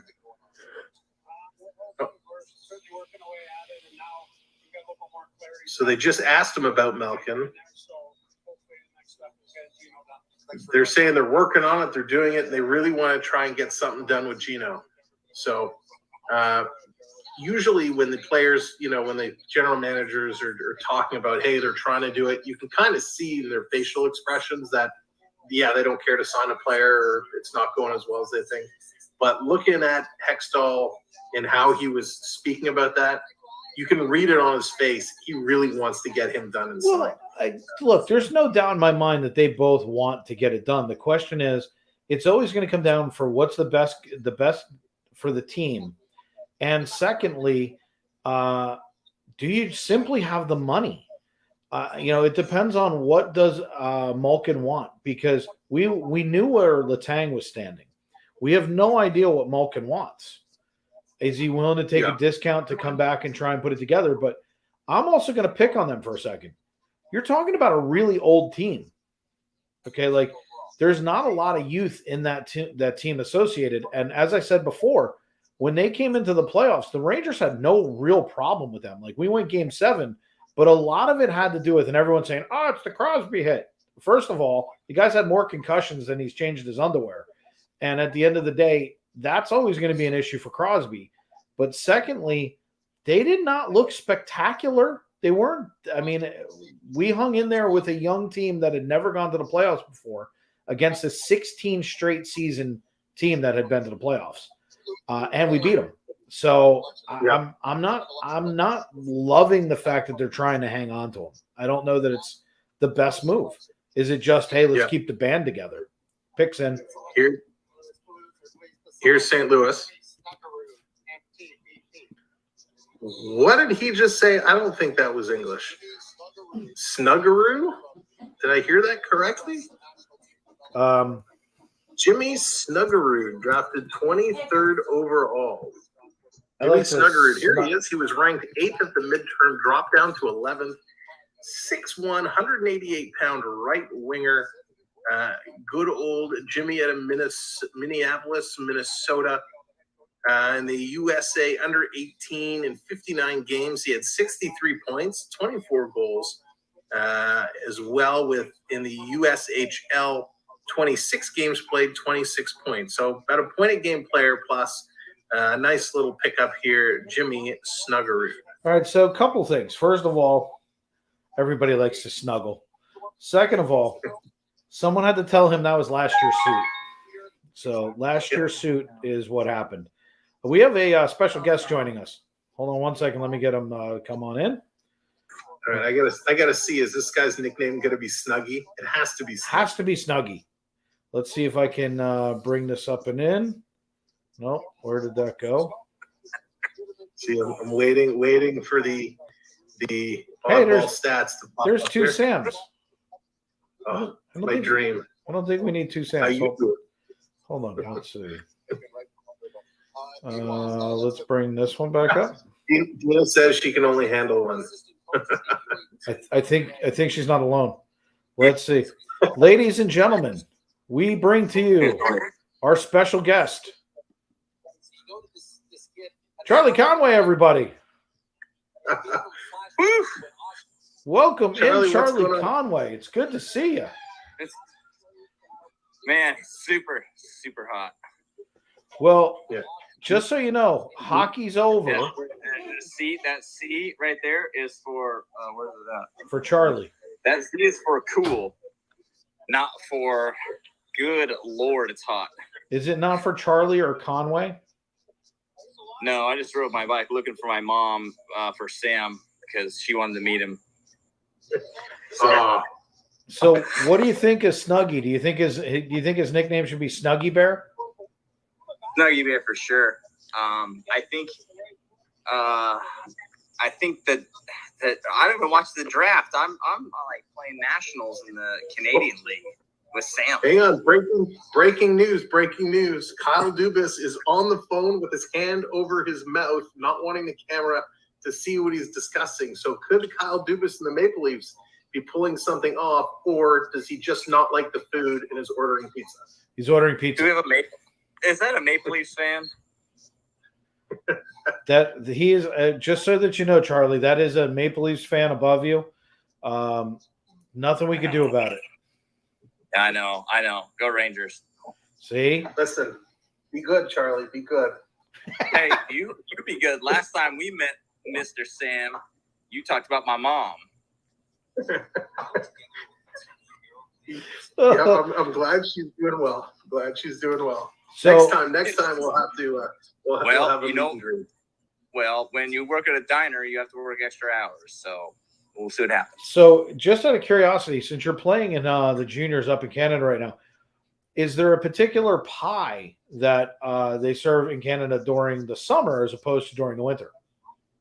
I think I just eat poutine. Poutine, number one answer. Ding, ding, ding. Yeah, it is gravy and fries. I'm pretty. Yeah. Yeah. Our summer pie is apple with maple Hold on one syrup, second. and our winter Mods, pie get them. is Mods, apple get with them. maple Mods, syrup. get them. Uh-oh. Go get them, mods. Yeah, it's like Adam Banks. Go get him, mods. Anyway, I have best mods in the world. I think you need a mod that's called Adam Banks. Sam, they're in your chat. Go get them, Sam's mods. Go get them. They're gone. We have the quick draw. We know that it was not Pillow Hands that took on those bots. He would have Was it laid the down. final? It was pickle. Pickle It was traders. Anyway, so Charlie, so what are you thinking about the offseason? Are you getting ready for? Are you ever going to become an NHLer? Probably not. I'm probably gonna ride my roller skates and skitch behind a golf cart. I got a golf cart here. Actually, we should sync up. There you go. There we go, Sam. It's the only way to train, right? That's how Gordon Bombay did it for Team USA. Is he drove a golf cart and he was, Team USA all the way. And then we beat Iceland. Golf carts. I don't know. I just want to go skitch behind a golf cart with my roller skates. I don't blame you. I think that sounds like a lot of fun. And so are you beating the heat with Gatorade, or are you using the new NHL rehydrating drink? BioSteel. What did Sam just say? Who just stole? BioSteel. It's the new beverage. BioSteel. How about BioSteel? How about Sweat Steel? Holy crap, it's hot. Hey, here's your ice hometown just Minnesota team. All right, hang on. We got The a pick. ice just melted. We got a pick coming in, Minnesota Charlie. Hang on coming one up second for us. I got a pick. We got a pick coming in. Let's see who the pick is. Let's see who the pick is. Bolton Reed. Danila, what the hell? What did he say? Danila Yurov, drafted 24th. Danila Yurov is 6'1", 178-pound right winger from Russia. He was ranked third at the midway term, dropped down to seventh when he played with the Magnagorok 2 for the Russia juniors. 23 games, 36 points. So in the 2021 Four Nations tournament, 3 games, 4 points. So here's a right winger taking 6'1", 178 pounds. I got to take the two obvious shots. First of all, if you play with Team Ragnarok, you're probably not great. Second of all, without the tie on, wearing the polo shirt, he's very vanilla as opposed to Danila. He's not really looking like a really good prospect to me. I don't like the swagger. I don't like the look. Coming down, you're disrespecting the first round, going with the not match suit, not putting on the shirt and tie. Look at him. He's got short sleeves on with the jacket. I'm out on this kid. He's comparable to Marian Hossa. He made his KHL debut at 16 years old, and he's the second youngest player to score a goal. And the hat doesn't even fit him. So, is he wearing jeans? Like I said, this kid's got no respect for the. Look at him. He's barely got the hat on. Did you see? Look at it. He's got the brim up, just like you said. Yeah. He's got the brim up. He's not in. Look at the eyes. He doesn't care. So he's like, I made it. Yeah, we don't like this guy. Cloud9 Getaways, one of our sponsors. Welcome in, sponsor. Bernie says that hang on. A trade. Toronto Maple Leafs. Mazarek. And from the pick. Mrazek traded to the Blackhawks. All right, boys, I got to go back to practice. It's hot. Charlie Conway, everybody, we thank you for coming in and hanging out. We're going to talk about this trade as soon as we get you out of here. But, Charlie, thanks for coming in as always. We'll see you next season.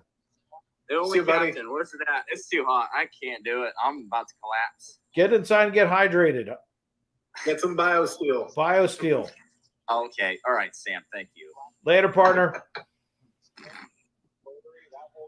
So Chicago, the suckers of the night. Really? How Dubas managed to trade Peter Mrazek and the pick to Chicago to drop down from 25th to 38.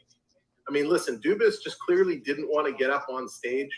But, man, to go from 25 to 38 and unload Mrazek, and if we're not retaining any salary, man, Kyle Dubas should be GM of the year for getting Mrazek out of here with his full salary. They have to be retaining some. I gotta say this out loud. I was giving praises to Chicago. What the hell did you just do? You just took in Peter Mrazek, the guy who should be retiring from hockey. Wow, bad move. I gotta see. I don't know. I gotta find out if they're retaining any salary, because I can't believe Chicago would be that ridiculous to take Mrazek. That's why they took the pick to take all the salary cap, so that this way you guys don't have to eat anything. So unbelievable! What a deal! So Carpe Diem just put in. Wait, they traded a goalie and a first-round pick for a second-round pick. That's phenomenal. Great job, Toronto. You were talking about needing to free up salary cap. You just did. They just did. Now, the question is, do they use this salary cap to sign Campbell, or do they use this salary cap to sign Mikheyev, or do they go out and sign Kemper? There's so many options now. Toronto's just freeing up some cap room. Wow. So back to the kid that was in jeans, a polo, a shirt, and could care less. I'll tell you what. I'm not impressed with that at all. I'm pretty impressed with what you guys just pulled off. That was a Houdini moment. I'm shocked. I'm absolutely shocked. I'm looking through right now. So Cap Friendly is up. They already have Mrazek off the roster, and it's not showing any dead cap space being held. You guys got super lucky. That means Toronto has now freed up, and they have about $10 million cap space. I'm just trying to see right now. Is there any? This is great news, because Phil Kessel's contract finally comes off the books. We get rid of that ridiculous amount they paid Mrazek. It just means our only goaltender under contract right now is Eric Shallegren. And while he played really well at the end of the year, he's not going to be your starter. Kemper's looking for a new home, dude. It very well may be here. Here's Chicago coming up with the 25th pick from Toronto. Let's see what they do. I can't believe Dubas pulled that one off. Neither can I. That was a phenomenal. He should be GM of the year now. Oh my God! Yeah, Sakic, just hand him the trophy. No kidding. Wow. Let's see what Chicago does. So do you think that last kid thought he was going round 2 and he wasn't going to be on stage and he just didn't have a suit? Could be. Sam Rinzel from Minnesota. Sam the Natural. What? The Natural. Look at the hair on this kid. Holy moly. Sam Rinzel was 26, climbed up to 19th. He's a 6'4", 180-pound defenseman. Where are they cutting these kids out of the woods? Is there like a lumber yard you guys have up there that they're cutting kids out? Like, geez. Well, this guy, he's from Waukegan, Minnesota. So, man, he's must be in the water. 27 games played, 38 points. He played for Waterloo at the USHL, 21 games, 10 points. And this is a big boy. And he can move. Are you watching the skating? He can really, really skate. And he can shoot. This kid's this is something else for a defenseman. I just watched him he just pulled a triple deke. Yeah, they're saying Chicago went a little bit off book here. They were expecting him to slide down a little bit. You can tell he looks a little awkward in the suit, but nice little pick from Chicago. But hey, I don't mind giving up what we gave up to get rid of that salary. No, not even a little bit. And the simple truth is that look, his grandfather's obviously Barry Manilow. He's got to grow into that thing. And at the end of the day, he's got a nice suit. I like the plaid. I think it looks really good. He's like 18 feet tall. I think that this is, again, he looks like another Stahl. So good pickup. That kid looked good on the ice. Yep. He absolutely did. He looked good. So this draft from start all the way through to now, pick 25, has been something unbelievable. So mom looks elated, dad looks kind of pissed, and dad didn't bother wearing a tie either. Bad example, Dad. Bad example. You're at the come on. Your kid's an NHLer. What are you doing? Put on the tie. 3 hours out of your night. What are you thinking? They don't even have the Toronto trade up on the board yet.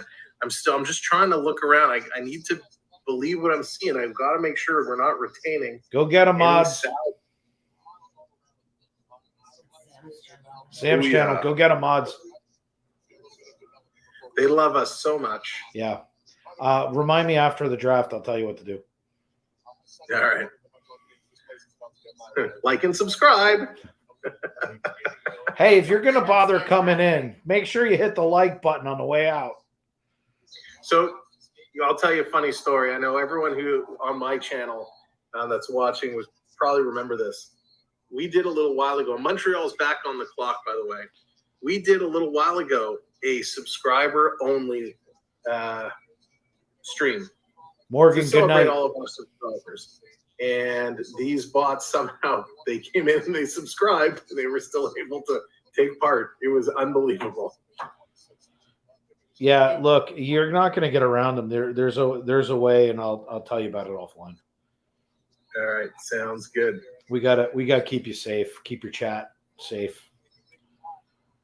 Zach is using from Edmonton in a trade. Ooh, Bernie's saying Arizona might be getting Zach Kassan from Edmonton in a trade. Interesting. And Edmonton, they made a statement earlier, really, really pushing hard. They want to keep Evander Kane. And I mean, listen, he led the playoffs in penalties and he led the playoffs in goals. So why wouldn't you want to bring him back? Brian just wants to know who else wants Bucky's. I do. Oh yes, please. I'll take 2. And for those of you who go to Bucky's, let me give you a little tip while we're waiting on the next pick to come in. Eat the brisket while it's hot. If you take it home like I did, it's not that it wasn't good. It just wasn't as good the next day. It needs, makes sense. It needs to. It does. It's not that it doesn't travel well. It congeals, and even though you get it hot, you don't get it that off the French brisket on the board kind of hot. So you gotta. So Trade. The Canadians coming up. We're gonna know right away. We got the trade up. Oh, trade alert. Bernie breaking it here. Zach Cassidy, number 29, and a future second round and third round pick to Arizona for pick number 32. Arizona making moves. Nice. Arizona's picking up some grit. Hey, they're pissed at us because we keep making fun of them. Arizona, I would like you to send us a Instagram and let us know you're making all these moves just because you want us to talk a little higher of you on even strength. Elliot Friedman is the one that is reporting that trade. And Morgan, good night. He's usually pretty good. Yeah. And Elliot's good Canadian kid. The bottom line is if they're not going to put my logo and your logo at center ice with even strength wrapped around it, I'm still picking on them with Wile E. Coyote comments and Acme goaltending. Weaponizing cap room at its finest. That's right. Moving stuff around. Yeah, Look, absolutely. but that's what this is. Yeah. This is moving chess pieces so that you can get better. And I said it to you before. I thought Arizona was doing a great job. It's just I don't think it's, I don't know. They're making great moves. Yeah, and I believe, is it Wednesday, if I'm not mistaken, is free agent day. So Wednesday we're going to see a whole lot of stuff going on. So here's a good laugh for you. As we're sitting here talking about subscribers, I've lost 2. And nothing like going on stream and being like, hey, everybody, hit that like button, subscribe. And I've lost 2. Yeah, I guess it was must have been the pickle pickle joke. Subscribed, don't hit the button again. No. And by the way, it was a joke about the pickle. It's okay. I got to tell this story, and Mom, if you're watching, I'm sorry, but she thought she was doing me a favor, and she would keep hitting the like button over and over and over. She didn't realize it was just liking, unliking, liking, unliking. That's adorable. That's absolutely fantastic. Well, we love you, Mom. There we go. Montreal makes it. Kind of a mixed reaction from the crowd. They're like, what just happened? Not really sure. Philip Messar is the pick from the Montreal Canadiens. He is on the European skater side. Philip Messar. We're going to find him here. Here he is. He was 15th at the midway point, dropped down to 20th. He's a 5'10", 174-pound right winger of Slovakia. In Portland, 37 games played, 16 points. In the Gretzky Cup, 5 games, 8 points. In 2020, 2021, in 36 games, he had 14 points. If you go way down to 18-19, in the under 18s, he played 47 games and had 47 points. So you can tell over the last couple of years as the competition has been getting a little tougher, he hasn't been performing as well, but still doing good. This will be a nice little late round pickup here for Montreal, and definitely a prospect that's going to need some development. And Nami Nam, happy 5-month member-versary. I don't know, Situa's Go Sports Team. Another month gone by. Glad to be here. Thank you, Nami. That's awesome. And thank all members of both our channels. It's because of you guys that help support and invest in the channel that allow us to continue to do what we do and improve what we do. So thank you all members. I couldn't agree more. And Road Warrior goes, why is there no team called the Road Runners to outwit the Coyotes? Yeah, there it is. Sorry, Charlie.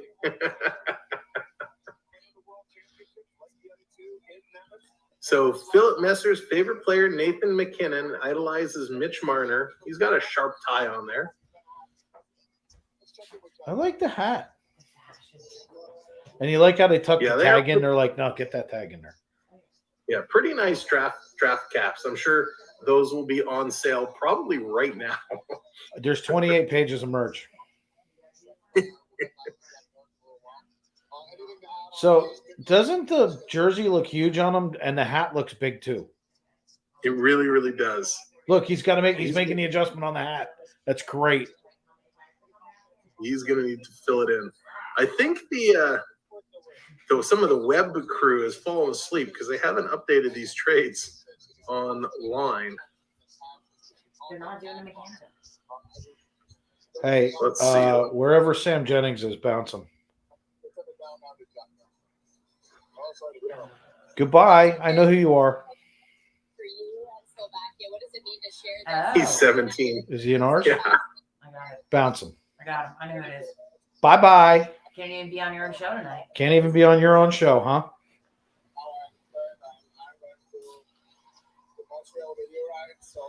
Always All right, coming in. let's- What are you, Roz? Always watching? actually said that you And are focused Mike Wheeler's 7-month channel Let's anniversary. see. I'm trying Mike to Wheeler, find. 7-month channelversary, Yeah, anniversary, Hey. member-anniversary.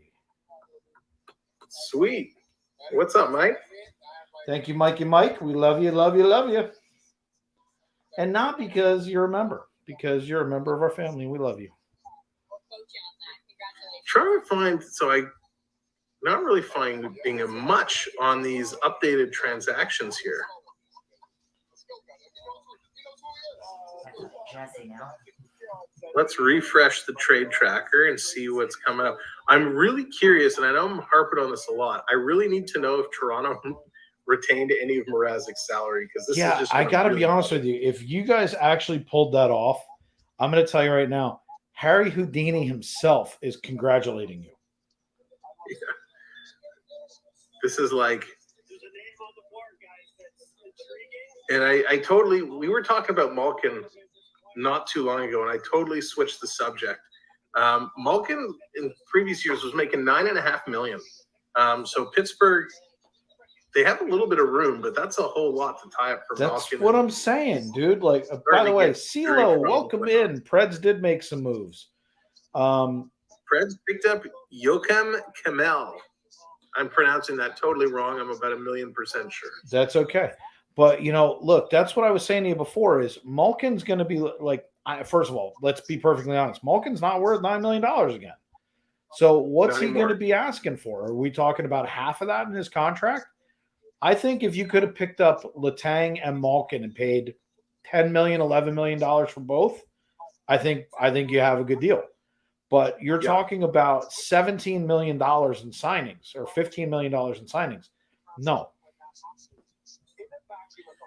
Yeah, I agree wholeheartedly. So we're coming down to the home stretch here. We got San Jose back on the board, followed by Buffalo, Edmonton, Winnipeg, Tampa, and Arizona to round it out.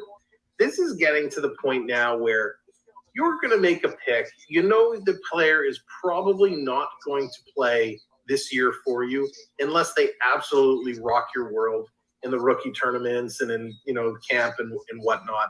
So you're picking for the future. Mike Grier, we haven't talked about Mike Grier at all. Coming on as the new Sharks general manager, again, breaking down barriers. Great for Mike Grier. Now let's see what he can do on this team now that he can sink his claws into it a little bit. And here comes San Jose's pick. Let's see. Thank you much, George. It's been wonderful host this week. I'd like to congratulate Joe Sakic and the Colorado Avalanche. That's a high-class move. I like that. Yeah. Before we make our selection, They could teach some people about high-class moves. Very, very true. I want to express our sincere thanks for the outpouring of love and support. Because it was nice when he got announced in as the GM. Exactly they had right. a lot of Sharks players there to kind of greet him and meet him. Exactly right. As most of you know, Brian loved the game of hockey. He He's absolutely loved it. given a nice little He breathed it. tribute here. No one was happier to be at the rink than much. Road Warrior, we agree completely. Hope they do get Sharks going in the right direction again. But as someone who was his teammate, No, CeeLo, not yet. And no one. I have a feeling he could hit the open market. Yeah, Bernie, totally. Yeah, Scoresburg may wind up out there. Who knows? He's going to pull a pretty penny, too. Yeah. But off the ice, he was honest, down to earth, loving. It's really cared about people. I can't wait. I can't wait till next week once free agency opens up and we start seeing these signings come in left, right, and center. The imprint Yeah, we're gonna have to talk about what day we're going, like what day that starts versus what day we're going on. Yeah. Help develop and on his colleagues, both inside and outside. Jack Campbell come back to Toronto. John, you want Soupy back? Would you want Soupy back, or would you want to take a run at Kemper? I was afraid when we got McDonough. Why? No, don't be worried. McDonough's a good pickup for you. Siblings Wade, Terry, and Tara, and especially his wife Kim, his children Mason. Yeah, he's really given a full speech and nicely done too. I got to tell you right now, it's great homage, and look, it's their only time on stage, so may as well do what you got to do. Nicely done. Class. To make our first round selection is our director of scouting, Doug Wilson. Doug Wilson coming up to make the pick. Doug, yeah, John, I kind of agree. I'd like to see Kemper come if they can pull it off. Oh, CeeLo, yeah, I'm with you. That's true. Yep. Center Philip Beestad. Philip Beesdad. Okay. Philip Beesdad, Bystedt. Wow, another one of these big boys. 6'4", 204-pound centerman. He was 16th at the midterm, dropped down to 17th. He played at a Linköping in Sweden, 15 games, 2 points. But when he played with Linköping Junior, 40 games, he had 49 points in 4 penalty minutes, 16 goals, 33 assists. So, man, a 6'4", 204-pound center. Didn't we just talk about this? We talked about this at the beginning. Remember, you were like pick like 6 or 7. You're like, oh, by the time we get to the end of round 1, they'll be like 5'10". They're getting bigger. Yeah, getting bigger. Like, what the hell? These kids are all 6'4". Like, if you look at the trade tracker in the middle of the screen, 6'1", 6'4", 6'3", 6'1", 6'1", 6'4", 5'10", 6'4". That's nuts. Incredible. It is, and there's still some more big boys to go too. So it's quite interesting that it goes to show that a lot of general managers and a lot of teams, everyone used to build for skill because the game opened up. A lot of people are drafting for the future for big physical players. It looks like Larry Bird's kid. He really does. He's got the Larry Bird hair. Right? 100%. He looks like Larry Bird. Can he shoot threes like he can shoot the puck? Hopefully he can shoot the puck like Larry Bird shoots threes.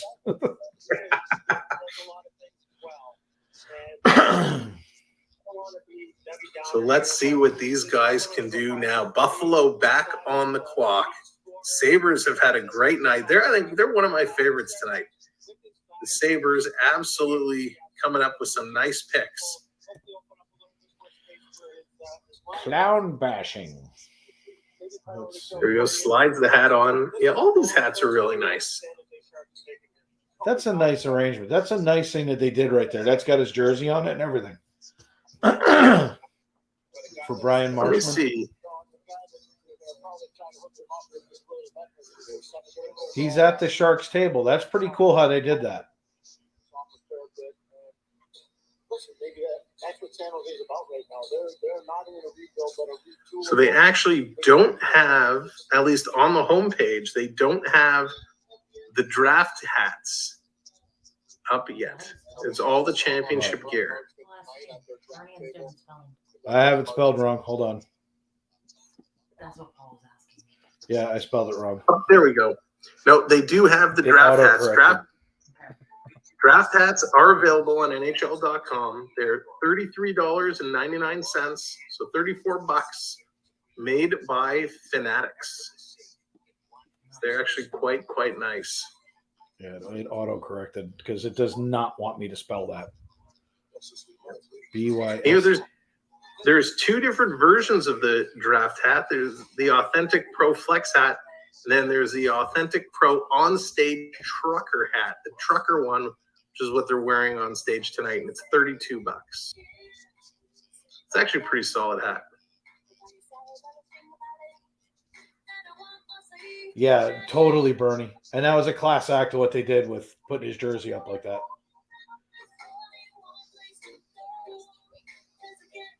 Yeah, rookie John. Yeah, Mrazek traded. He is out of town. Sam's trying to get us copyrights. Listen to him. Oh, can you actually hear that? I think it's too late for The that. people in the background heard The that. opening song already did that. Sorry. No, okay, it was really funny. Mrazek gone whoop whoop. Rookie 13 or 13 rookies happy. Peter Mrazek got trade. Yep. Let's see. Watch Leaves get a 5'9", 180-pound. They will. They'll draft the oldest guy in the draft. Right? So here we go. Buffalo Sabres. And again, Buffalo's going to make such a splash next year. Really, really looking forward to the season Buffalo's going to have. That's And the Oilers coming up soon. The Oilers going to make a trade. Again, I mentioned earlier, they're shopping Puljujärvi around. So we'll have to see. Best available, Isaac Howard, left winger. Jager Furkas, Matthias Havland, Jari Kulik, Luca Del Belluz. I need that guy drafted. That is I need to call that name. That's awesome. Luca Del Belluz. He's a 6-foot center, 179 pounds from Mississauga. Somebody draft this kid and let it be Buffalo. He was 11th at the midterm, dropped to 8th. Come on, Buffalo. You need a center. Not really. But Del Belluz. I love that name. That's hilarious. You know, I don't know if I ever told you this, but my wife used to pick her picks based on the team's mascot. So if you're picking based on favorite last names, we have to have a chat. All right. Pick is in. Sabres are on the stage. Let's see what they got. Buffalo Sabres are proud to select from the Czech League, Yuri Kulik. Pierre Kulak? And as you suggested, another centerman. And again, Very happy. Oh, it's Yuri Kulik. So they did take a centerman, not the centerman I wanted them to take. But Yuri Kulik was 22. He climbed up to 13th, 5'11", 178-pound center from the Czech Republic. Parents look ecstatic. In 49 games played, he had 14 points in the 2022 IIHF Under-18 World Championship. 6 games, he had 11 points. And in the Gretzky Cup, 4 games, he had 4 points. So again, a 5'11 center, 178 pounds from Czechoslovakia. So it looks like he's got a good offensive mind, finds open ice, can move around, a nice little shot.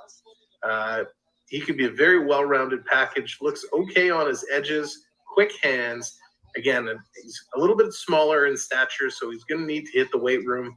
Definitely going to be a few years before we see this kid in the bigs, but could be a nice potential player for the Sabres long-term. Look at the look on his face. He's got really big lips. He's just got this like attitude look on his face. Like, whatever. Yeah. Did you say he just rolled his eyes? Yeah. So, CeeLo, I think the best pick this draft is actually Seattle Kraken. Shane Wright slipped down to 4th, and Seattle picked him up. That was, I don't think they really saw a situation where that was going to happen. No, I think you're 100% right.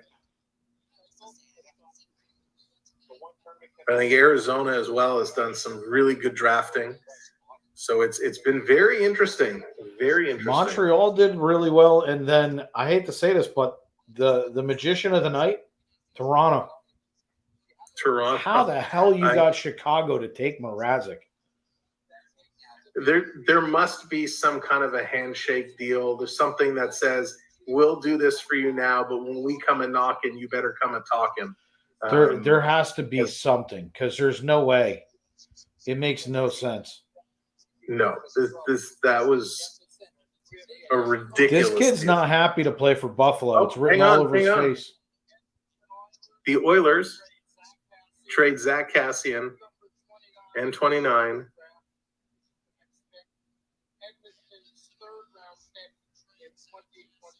and the 2024 third rounder.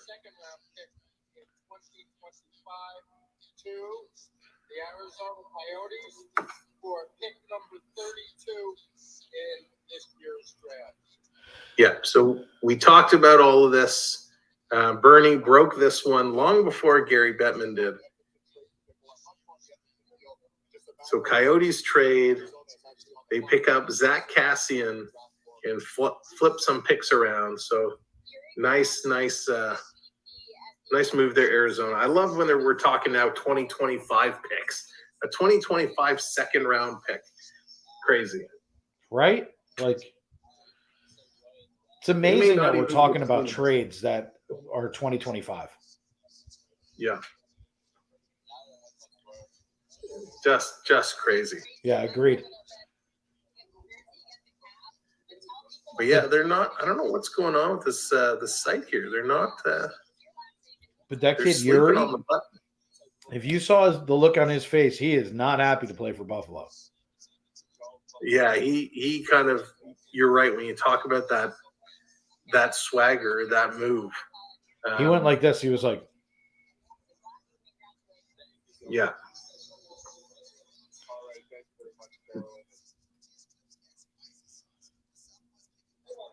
unbelievable. You know, when you come down to this point in time, when you're a kid and you get drafted, everybody has their favorites, right? You always want to go to a potential contender. But shouldn't you be happy that you just got drafted in the best league for the sport that you love? Well, I'm going to one-up you. Are you actually at this place in the round? Are you actually going to play for a contender? No. Yeah. Like, even though you're at the 28, 29, whatever, you're still not coming up for a couple of years. Like, they're not drafting you to start. If you were that good, you would have went in the first 5. So, you know, I think you should be happy to the fact that you won the lottery of making hundreds of thousands of dollars, up to $1 million in your rookie contract coming out shortly, and that you're in the league. Come here, yeah, it's crazy. It's funny. They were just showing the Arizona table. I'm not sure if they were showing it on your feed, but in the Arizona table, they have all the staff sitting wearing the exact same suit and tie. They're like perfectly matching unison. And I know it's a little thing, but that actually says a lot about how close that organization is and how much they really want to make it work. Agreed. What's funny is 13 rookie just put pull another Lindros and refused to play. Oh my gosh. Can you imagine? We reflected back on that. Was it 20 years ago during the playoffs when that trade was made? And we looked at how much they gave up to acquire Lindros. And it was a lot. I don't remember what it was off the top of my head, but it was, I know Forsberg was in there. It was a lot. And that really set up Quebec, therefore moving over to Colorado to move over with a solid team.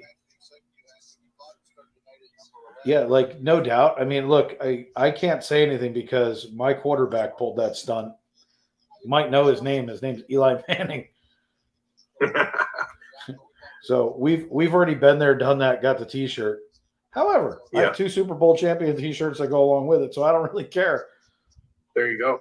And Buffalo, they're going to be a solid team. Here comes the Coyotes. Their pick is in number 29. Look at them all up there in unison. The Arizona Coyotes select le voyageur de Drummondville, Maverick Lamoureux. And then Maverick Lamoureux. The one guy who doesn't wear the tie at all. Yeah. So Maverick Top Gun is chosen here. Let's see if we can find him. Look at this kid. He's straight out of high school. Right? Holy moly. Here he is. Maverick Lamoureux was 15th at the halfway point, dropped down to 20th. Wow, this is the kid. 6'7", 199-pound defenseman from the Q. Holy moly.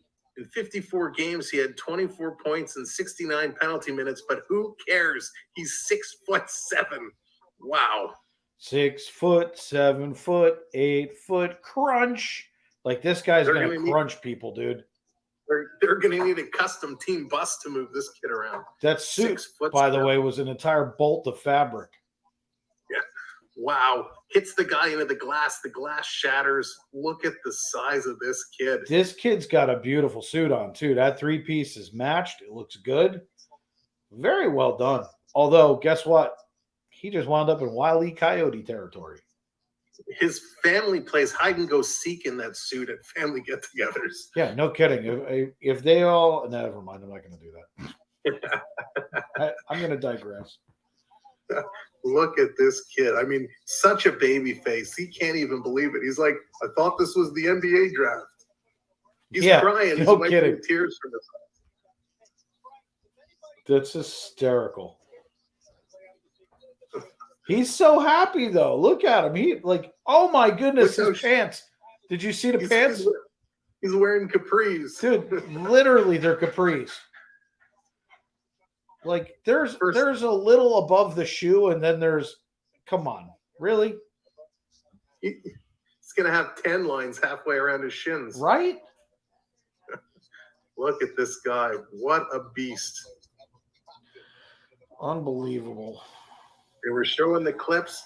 He's getting a huge, huge applause from the crowd there because he's playing in the Quebec Major Junior League. They're happy for him. This kid has a long, long reach, and he could be, if they develop him well, he could be a really good defender. Arizona, I'm impressed. We tease them all the time, but they've really impressed me with their drafting tonight. So Bernie goes, no truth to the rumor that Chara sent him that suit. People had him going at 14. Wow. Unbelievable. Look at this kid. That kid needs to start eating steak like right now, and a lot of it. Look how happy he is, man. He's like, I went in the first round. Call my mom. Woo! Yeah, that's one of the only players. Look at his dad. His dad's ecstatic. Mom's crying. Look at that. Ooh, they slipped the tongue. Yeah, one of the only players to have that natural, like, oh my God, I'm here. Oh my God, I'm drafted. Happy look. Everyone else, most of the players have kind of been like, yeah, this is a formality going through it. Like, you kind of lose a lot of that natural joy, but man, it was just oozing out of this kid. Let me tell you something. I know this is a family stream, but mom slipped the tongue to dad, like on national television. Like, they're that happy. Like, wow. They didn't show it on the Canadian feed. They showed it here. It was mom gave dad a little, hey, how you doing? Like our kids in the NHL.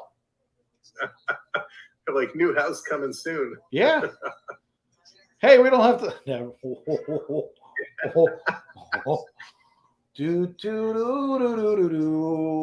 So it's going to be real interesting, and I suddenly have become real interested in the Arizona Coyotes to see who plays this year and how some of these talents get drafted. Right? I mean, I gotta tell you, dude, I'm pretty impressed with what they've done. They got serious to go all in, but it's hard to take a team that has that kind of stadium seriously. Yeah, for sure. And you know, with the name of Maverick, he has to be called Top Gun. He has to be Top Gun, or Goose. he can't be called Goose. They gotta call him Top Gun. Like, yeah. You know, they just have to. I mean, because his nickname should be Maverick. So yeah. That's awesome. They're interviewing his dad now on Canadian TV. He's wiped the lipstick off. He's presenting himself properly. Well, you know, Canadian feed, they're going G. On the US side, we went PG-13. Yeah. Look at that jacket the wife is wearing too. That's very designer-esque. He's high fives and hugs for everybody. This kid is over the moon.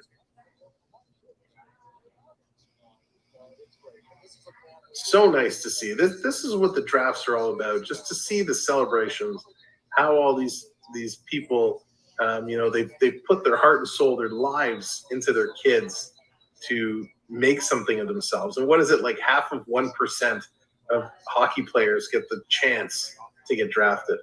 And so nice. And they're not done. They still got one pick to go, Arizona. No, yeah. Colin So here's Cactus the tall and hits like a needle, and it hurts a lot. Yeah. So here's the Jets pick, thanks to the Andrew Kopp deal that we're not going to keep him. There goes our Rangers number 1 pick. Last 3 picks of the night: Jets, Tampa Bay, and the Arizona. We have 18 dozen draft picks, Coyotes. Yes. So let's see what the Jets do tonight. Is it okay to sing "When You're a Jet"?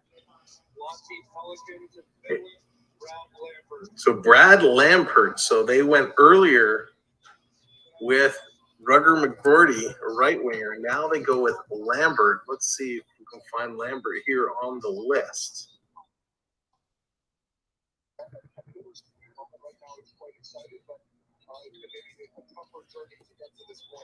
Brad Lambert, where are you? Brad Lambert, there he is. He was 5th at the midterm, dropped down to 10th.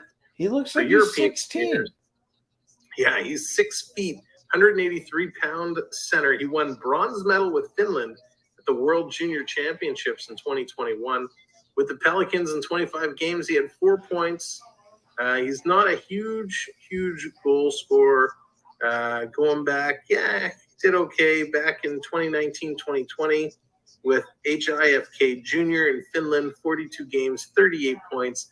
So definitely going to need some development, but he's got the size. He'll put on the weight and the muscle. So again, this is, a big, tall boy that you're going to put in your development system, and we'll have to see how he pans out. Well, at least this is a Jets team that doesn't suck, because there's another Jets teams out there that's So Rookie just put out there that the Avs pickup of Georgiev was deadly. He has a huge potential. Vasilevsky type. Dude, have you seen his numbers? 15, 10, and 2. 8, 9, 8. Oh. Well, have you seen Vasilevsky? I'm not a huge Vasilevsky fan to begin with. I got to be honest with you. I think everybody realized all you got to do is shoot at his right side blocker right above it and you score.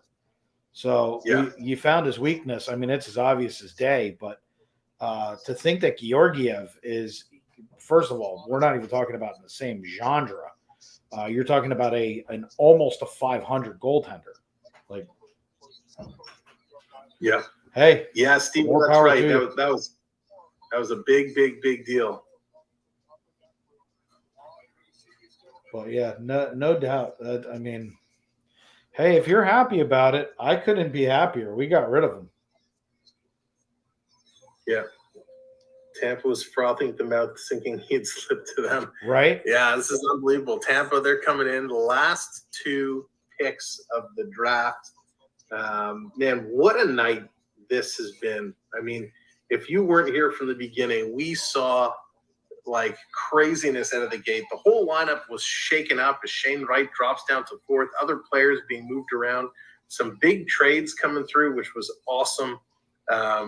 Trade of the night, Toronto dumping Mrazek on poor Chicago. Chicago involved in a bunch of trades earlier with DeBrincat moving and then flipping Kirby Doc over. So Chicago really busy tonight.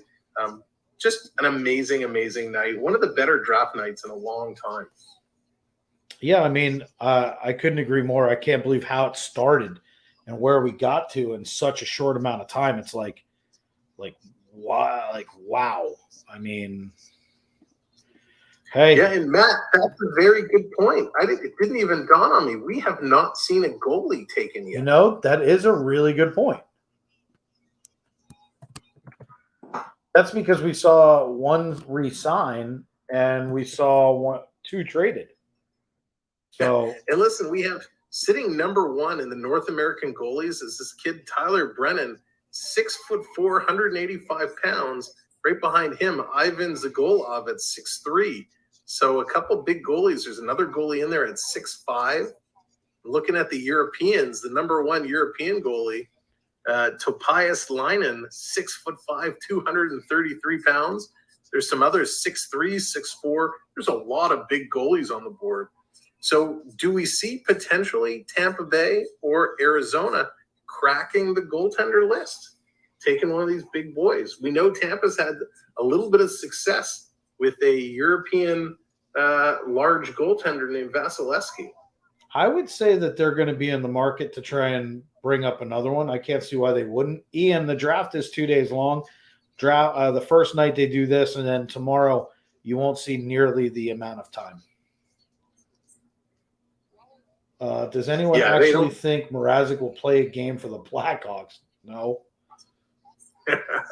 I wondered whether or not they traded him to do what you were saying, like a squeaky deal, to trade him through to somebody else. Yeah. Or do they end up putting him on long-term IR and just eating the salary and using that loophole? Who knows? But you know what? I don't care. It's not my problem anymore. You and Detroit finally have something in common. You're both happy you got rid of Mrazek. Yeah. That was just such a bonehead signing a year ago. And thank God. Good riddance. I'm sure he's a nice guy. So if you're watching this, Peter, sorry to see you go, but I'm not. But why lie? Yeah, exactly. Goalies are 4 to 6 years away. That's true. Yeah, no doubt. I mean, keep in mind, Henrik Lundqvist went in the 7th round. Yeah. I mean, Tampa chooses Isaac Howard. Isaac Howard. Isaac Howard. They're playing the Star Wars music for Isaac Howard. He was 12th. This guy doesn't look like a hockey player. This guy looks like a playboy. It's Don Johnson with the white suit, blue long sleeve shirt underneath, no tie, the gold chain out. This guy's a partier. Isaac Howard, 5'10", 180-pound left winger. Man, he is on Team USA. Dude, look at this belt buckle. Yeah, 82 points in 60 games, so he can put up some points. Crockett called, wants his suit back. He's got some good hands, can finish off his chances. Oh, he just whacked that woman in the head.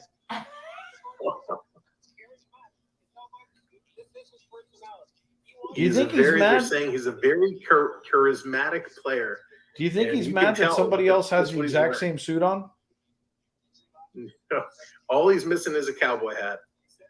He's got Look at that belt buckle. He's got the same suit on as somebody else. He's got to be pissed. He's like, well, we should have talked. Like, amazing. Interesting pickup by Tampa Bay. I'm surprised they didn't get up there and say, we'd like to thank everyone for hosting us. By the way, we're still hurting. We all still have shoulder injuries and torn ACLs and yada yada. I can't believe when he came up on stage, it was not literally Miami Vice playing.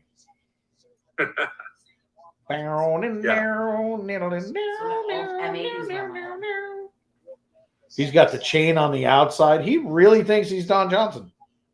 He's going to get to Tampa Bay and say, where's my Ferrari? He's going to be like, that's part of my signing bonus, right? Yeah, exactly. That's if he went to Old school. Has to be a Testarossa or a Countach. Hey, look, a 91 Testarossa, white on black, beautiful tan leather, beautiful car. Nice pick. Bernie's saying tremendous move for Tampa. He knew he was going to Tampa. He wore the white pants. He wore the white pants. If Bernie's excited about him, he must be a decent hockey player. Was hoping he would get to 44 for caps in round 2. Yeah, we have come to that moment of the night. It is now time for Arizona Coyotes' umpteenth pick of the first round to close it down. So they've gone all over the map tonight. Arizona has been in it. They picked up some defense. They picked up, I'm just scrolling back through here, they got a million picks. They picked up a center, a defense, another center. So they're, now let's see, maybe they pick up a goaltender. I'm going to say no. They need so many other pieces that, tomorrow is going to have that board full. And the way that they're trading right now, if they really want one in the second round, it's going to be available. Yeah. No, Carpe Diem, the last one. Actually, it does. It's the Oilers at 32. I got Oilers on the board. Oh, yes, because they made that. They trade. They made that trade. Yes, They made correct, the trade. correct. Good catch there, Carpe Diem. Thank you for that. Yeah, they did it with the Cassian trade. So there that goes. So now we're talking about Oilers. What do they need? Because you got Mike Smith is Got it. going somewhere. There we go. Let's bring up the Oilers here. So what do the Oilers need? I would say they're going to probably go in for a D or a winger. Well, they have a bunch of wingers that are free agents. Listen, Kyle Turris are probably not going to respond. Colton Skeever probably not going to resign. Evander Kane, Derek Brassard, Josh Archibald, Kaylor Yamamoto is a restricted free agent. Puljujärvi is a restricted who they want to move. And Ryan McLeod is restricted. So a lot of their wingers are unrestricted or free agents. They're okay on the defense side. Brett Kulak and Chris Russell are their only two UFAs, unrestricted free agents. So let's see if where they go. You're right; they probably go along the forward route. They could go D, they could go forward, because, again, I don't think this is someone that's going to be playing. It's going to be a developmental system. So they got to start to develop what they think they're going to need in 2 years. With the unrestricted free agents, they're going to be trying to get some people either on board or trying to, get some things set up for the up-and-coming years from some rentals.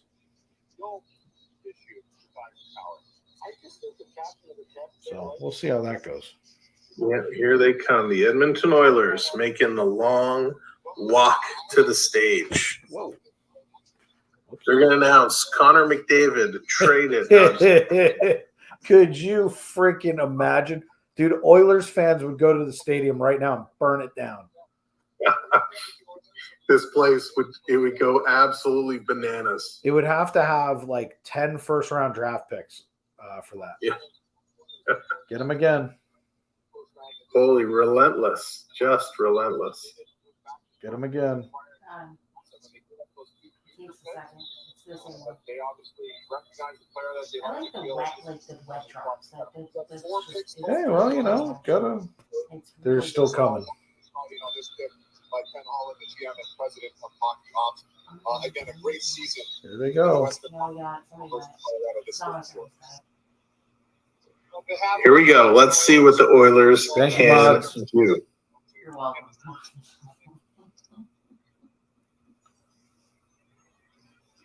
And with the 30 seconds, It's like he forgot for a second. the Oilers extremely proud to select from the Seattle Thunderbirds, Reed Schaefer. Reed Schaefer. There it is, a sixth pick for the WHL. Reed Schaefer, where are you? That's been a theme tonight. Both wearing number 24. There he is. Wow, Reed Schaefer was way down on the list. So they're taking a chance on this kid. At the midterm, he was 85th overall, brought his way up to 31st. He's a 6'3", 213-pound left winger at Seattle of the WHL. With Seattle in 66 games played, he had 58 points, 32 goals, 26 assists, and 88 penalty minutes. So a nice little season there for Reed.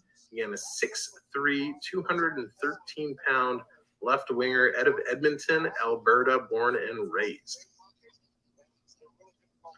So nice little pickup there. He looks like he's got decent hands. I'm watching him on the footage right now.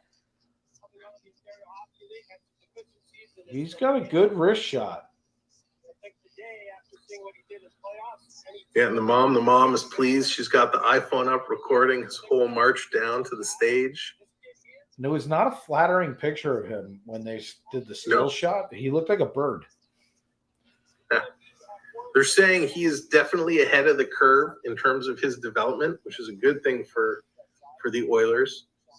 Again, doesn't look like a hockey player, but his favorite team in the NHL right now is the Vegas Golden Knights. His favorite actor is Will Ferrell. His favorite athlete is Tom Brady. So it means Schaefer is going to retire and unretire several times throughout his career. Makes sense to me. Mom's shooting it for Instagram. Yeah. Hey, YouTube is this way.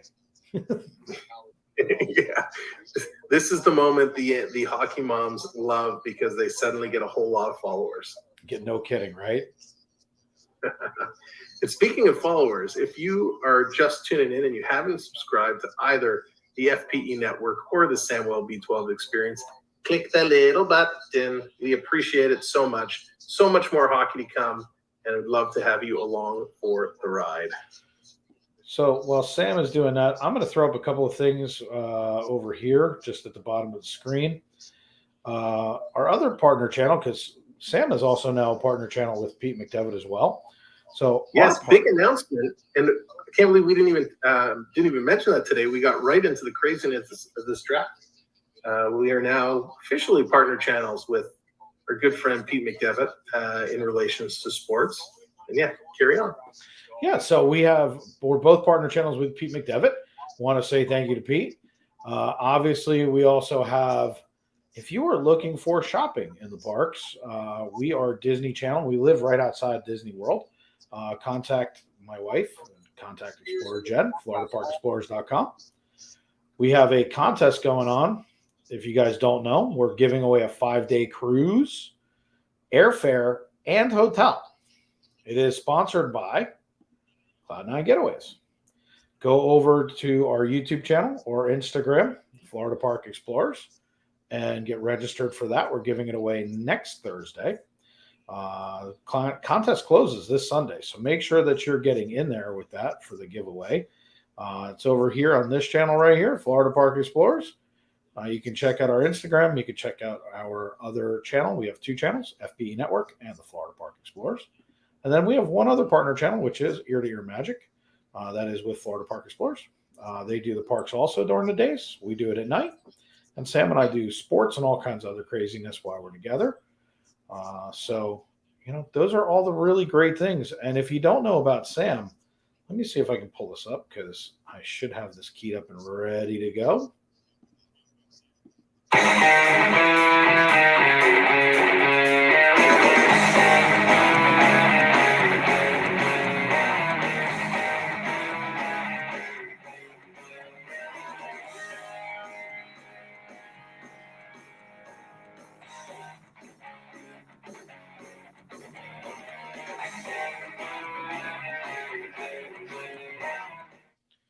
So we're not done yet, everybody.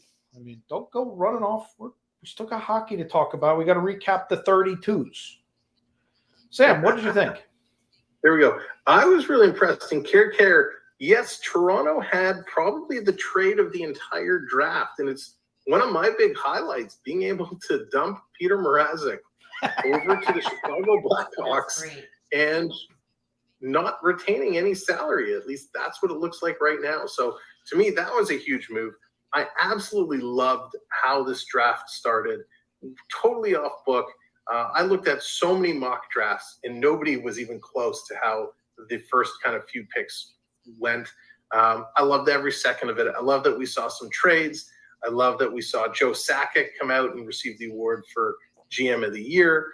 There was just so many fun things about this night, and I'm really glad that we were able to do this and that you guys were able to hang out and enjoy what we brought to you tonight, because this was a lot of fun. I agree. And as a Ranger fan, let me say this. I am absolutely not disappointed in the Rangers' first pick. Sorry, I couldn't resist that. Wait, I was confused for a second. This is one of the first times in years I haven't sat there screaming at the television.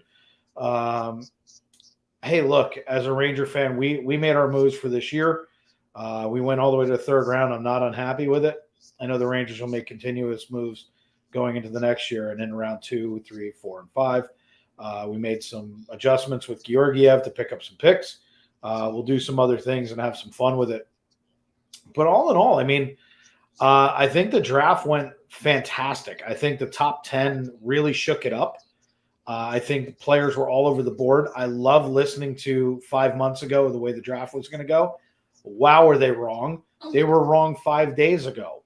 So I think it was pretty amazing. I think it was a really kind of a cool night to see how everything unfurled, and that it was really just a lot of fun. I mean, I think it went the way that we were hoping, I think.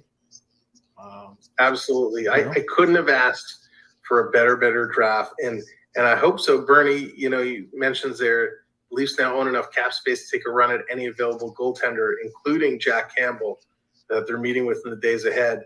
I would really rather them take a run at someone like Kemper instead of Campbell. Campbell was great, but his head gets in his way too much. So I would love to absolutely see them take a run at somebody now that they have the money, just not Campbell. And I think Campbell will want too much money and he's not a total number one. He's a split squad goalie. There's going to be a lot of things coming up in free agency where I think you guys, if you're patient, there's going to be a lot of really great moves out there for you guys. And I think that if you guys do it the right way, you're really going to wind up with something pretty special that comes out of it. So I really think that if you guys hold out, you'll wind up with something where it fits the piece that you guys are looking for. You brought in Giordano. You've got some really good things that are moving forward for you guys. I think Toronto is going to be a hell of a team this year. If you guys make the right move and you go at it the right way, I think I had said it before, I think you guys are a player, hands down. So all in all, I think that the draft went really well. I'm excited for tomorrow. I can't wait to see some of the Rangers picks. And again, they're all pretty much, I'm hoping the Rangers make trades. We need to move some stuff around. We need some pieces off the board. I'd really like to see us retain Vetrano. I really think he was, an intricate part of going as far as we did. I don't really care about Strome. I mean, if we keep him, great. If we don't care. Kopp would be okay. But we also have Keith Kincaid, who's going to be our backup goaltender. So Georgiev going, all it did was free up some space, free up some cap. I'd like to see us continue to move down that direction. No, second round is tomorrow. Starts, I think, is it 11 a.m. or 2? I don't remember. I'm not even sure. I don't know because we honestly weren't doing it. I'm sure Bernie knows, but Kopp definitely kicking tires. Yeah, there's no doubt that Kopp is going to do that. I think if you said Anaheim, I saw that originally. But I'd like to see Vetrano stay on. There's a lot of things that are going to be happening. 11 o'clock. Yeah, it's 11 o'clock tomorrow morning. It starts round 2. So the thing is, everybody, when it comes to what's going to happen, free agency starts. I can't even wait for when we do even strength next week, what that's going to look like. It's going to be crazy. Yeah, it's going to be crazy. There's going to be so much happening Wednesday. It's just going to be off the charts. We're going to try and recap it as best we can. But yeah, free agency is just going to be so much fun. If it's anything like the draft was, and we see some of these big names who we expect to move, it's going to be so much fun this week. There's no doubt. And Kid put in Go Habs Go. And I got to tell you, I think the Habs did make some really great moves prior to and including the first pick. I think that they played it very well. I think that the Habs are going to make a lot of waves this year. I think a lot of the teams did a lot of really good stuff tonight. I mean, I think as much as we've made fun of the Wile E. Coyotes, I think that they really did do some great stuff tonight. I think they made a lot of headway. They're obviously committed. I mean, who's not? But, we make fun of them because of the obvious reasons. But they did a lot of really good stuff tonight. And I think that moving forward, they're probably heading in the right direction. So we'll see if that continues as well. But they have a ton of cap space as well. I would imagine a lot of teams are going to look to partner up with them to help them make moves to clear cap space. I would. Yep, 100%. That's the thing this day and age, right? Is you make the moves to clear the cap space. You find someone to eat your salary, or even if you have to retain a little bit of it, you get to move it off the books. Listen, Toronto just finally got rid of the what was it, $1.5 million or $2.5 million that they were eating for Phil Kessel for all these years, finally coming off the book. So everybody does it. You just got to be really smart about it. Yeah, and I mean, to be honest with you, if tomorrow I woke up and Antemi Panarin was a Coyote, I'd be happy. But at the end of the day, all kidding aside, we're going to see a lot of movement. You're going to see some trades, you're going to see some stuff, but when free agency opens up, it's going to be crazy. Lots of unrestricteds are kicking the tires right now. They're getting their deals set so that as soon as it opens, teams can make moves, and it's gonna make your head spin. It's going to be a lot of fun. I can't wait to talk about it next week, but it'll be kind of cool. So, other than that, if you're still here, if you're just joining us, whatever, I'm the Bear Shark. That's Sam the Natural over there. And hit the like button, hit the subscribe button. There's nothing in the world that we like more than waking up in the morning, seeing the fact that our content was appreciated. We stream on 2 channels for a reason, and it's so that you guys can enjoy both of us on both channels at the same time, so that members get their advantages both on Sam's channel and on mine. You can play with the emojis. You can do either thing. It's just a lot of fun, and doing this with Sam week after week, it's kind of tremendous. I get to sit here and talk hockey with another hockey guy, and it's a lot of fun. And we appreciate you guys joining us. Yeah, 100%. I echo everything you said. This has been an absolute blast. You guys, regardless of what channel you're watching on, the chat, so knowledgeable, so much fun. You guys bring so much to it. And listen, everyone learned something. Ian learned all about the beer garden today. Hey, so who knew that the beer garden was right next to the Olive Garden? There you go. There you go. So do you have anything that you want to wrap up with? Any last words of wisdom, thoughts, or otherwise? No, I think for us, really, we're getting ramped up. We have obviously the draft coverage tonight. We have a few things in play you're going to see pop up. We have the World Juniors coming up in August. We're also bringing back our retro streams, which was a big hit. So you'll see that coming up very, very soon. So lots of good things to come. But more importantly, we were able to dump Mrazek on Chicago tonight. That's all I need. So Bernie made a suggestion to us, and my schedule takes it. I don't know if yours does, but his was a free agency draft stream at noon on July 13th would be awesome. So just saying, I have the availability. I just don't know whether or not Sam does, because occasionally we have to do this 4-letter word, starts with W, ends in ORK. Sucks, but we do have to do it from time to time. But if we can, Sam and I'll talk off stream and see what we can put together for you guys. So make sure that if you're subscribed, you have the notification bell hit. Pay attention to us on Instagram, because I'm sure between our community pages on YouTube and Instagram, you'll know exactly where and when we will be doing whatever it is in the world that we are doing. We have been making adjustments throughout the last couple of weeks, both between the playoffs, Stanley Cup finals, and with the draft, to make sure that we are covering things. So things have been a little fluid. We normally are on Saturdays at 9 p.m. Used to be 10 o'clock. We've adjusted it during the summertime to 9 o'clock. It may stay there. But we'll see how the whole thing goes. It's going to be fluid. As long as you're hockey people and you love what we do, make sure you just stay tuned in. Sammy, all right. Well, anything else? From all of us here at the Samuel B12 Experience and all the 32 kids that were just picked, thank you guys for hanging out and watching. We appreciate it. I'm the Bear Shark. He's the Natural. And with that, we're even strength. We'll see you guys next week. Thanks so much for tuning in. We really appreciate you. See you soon.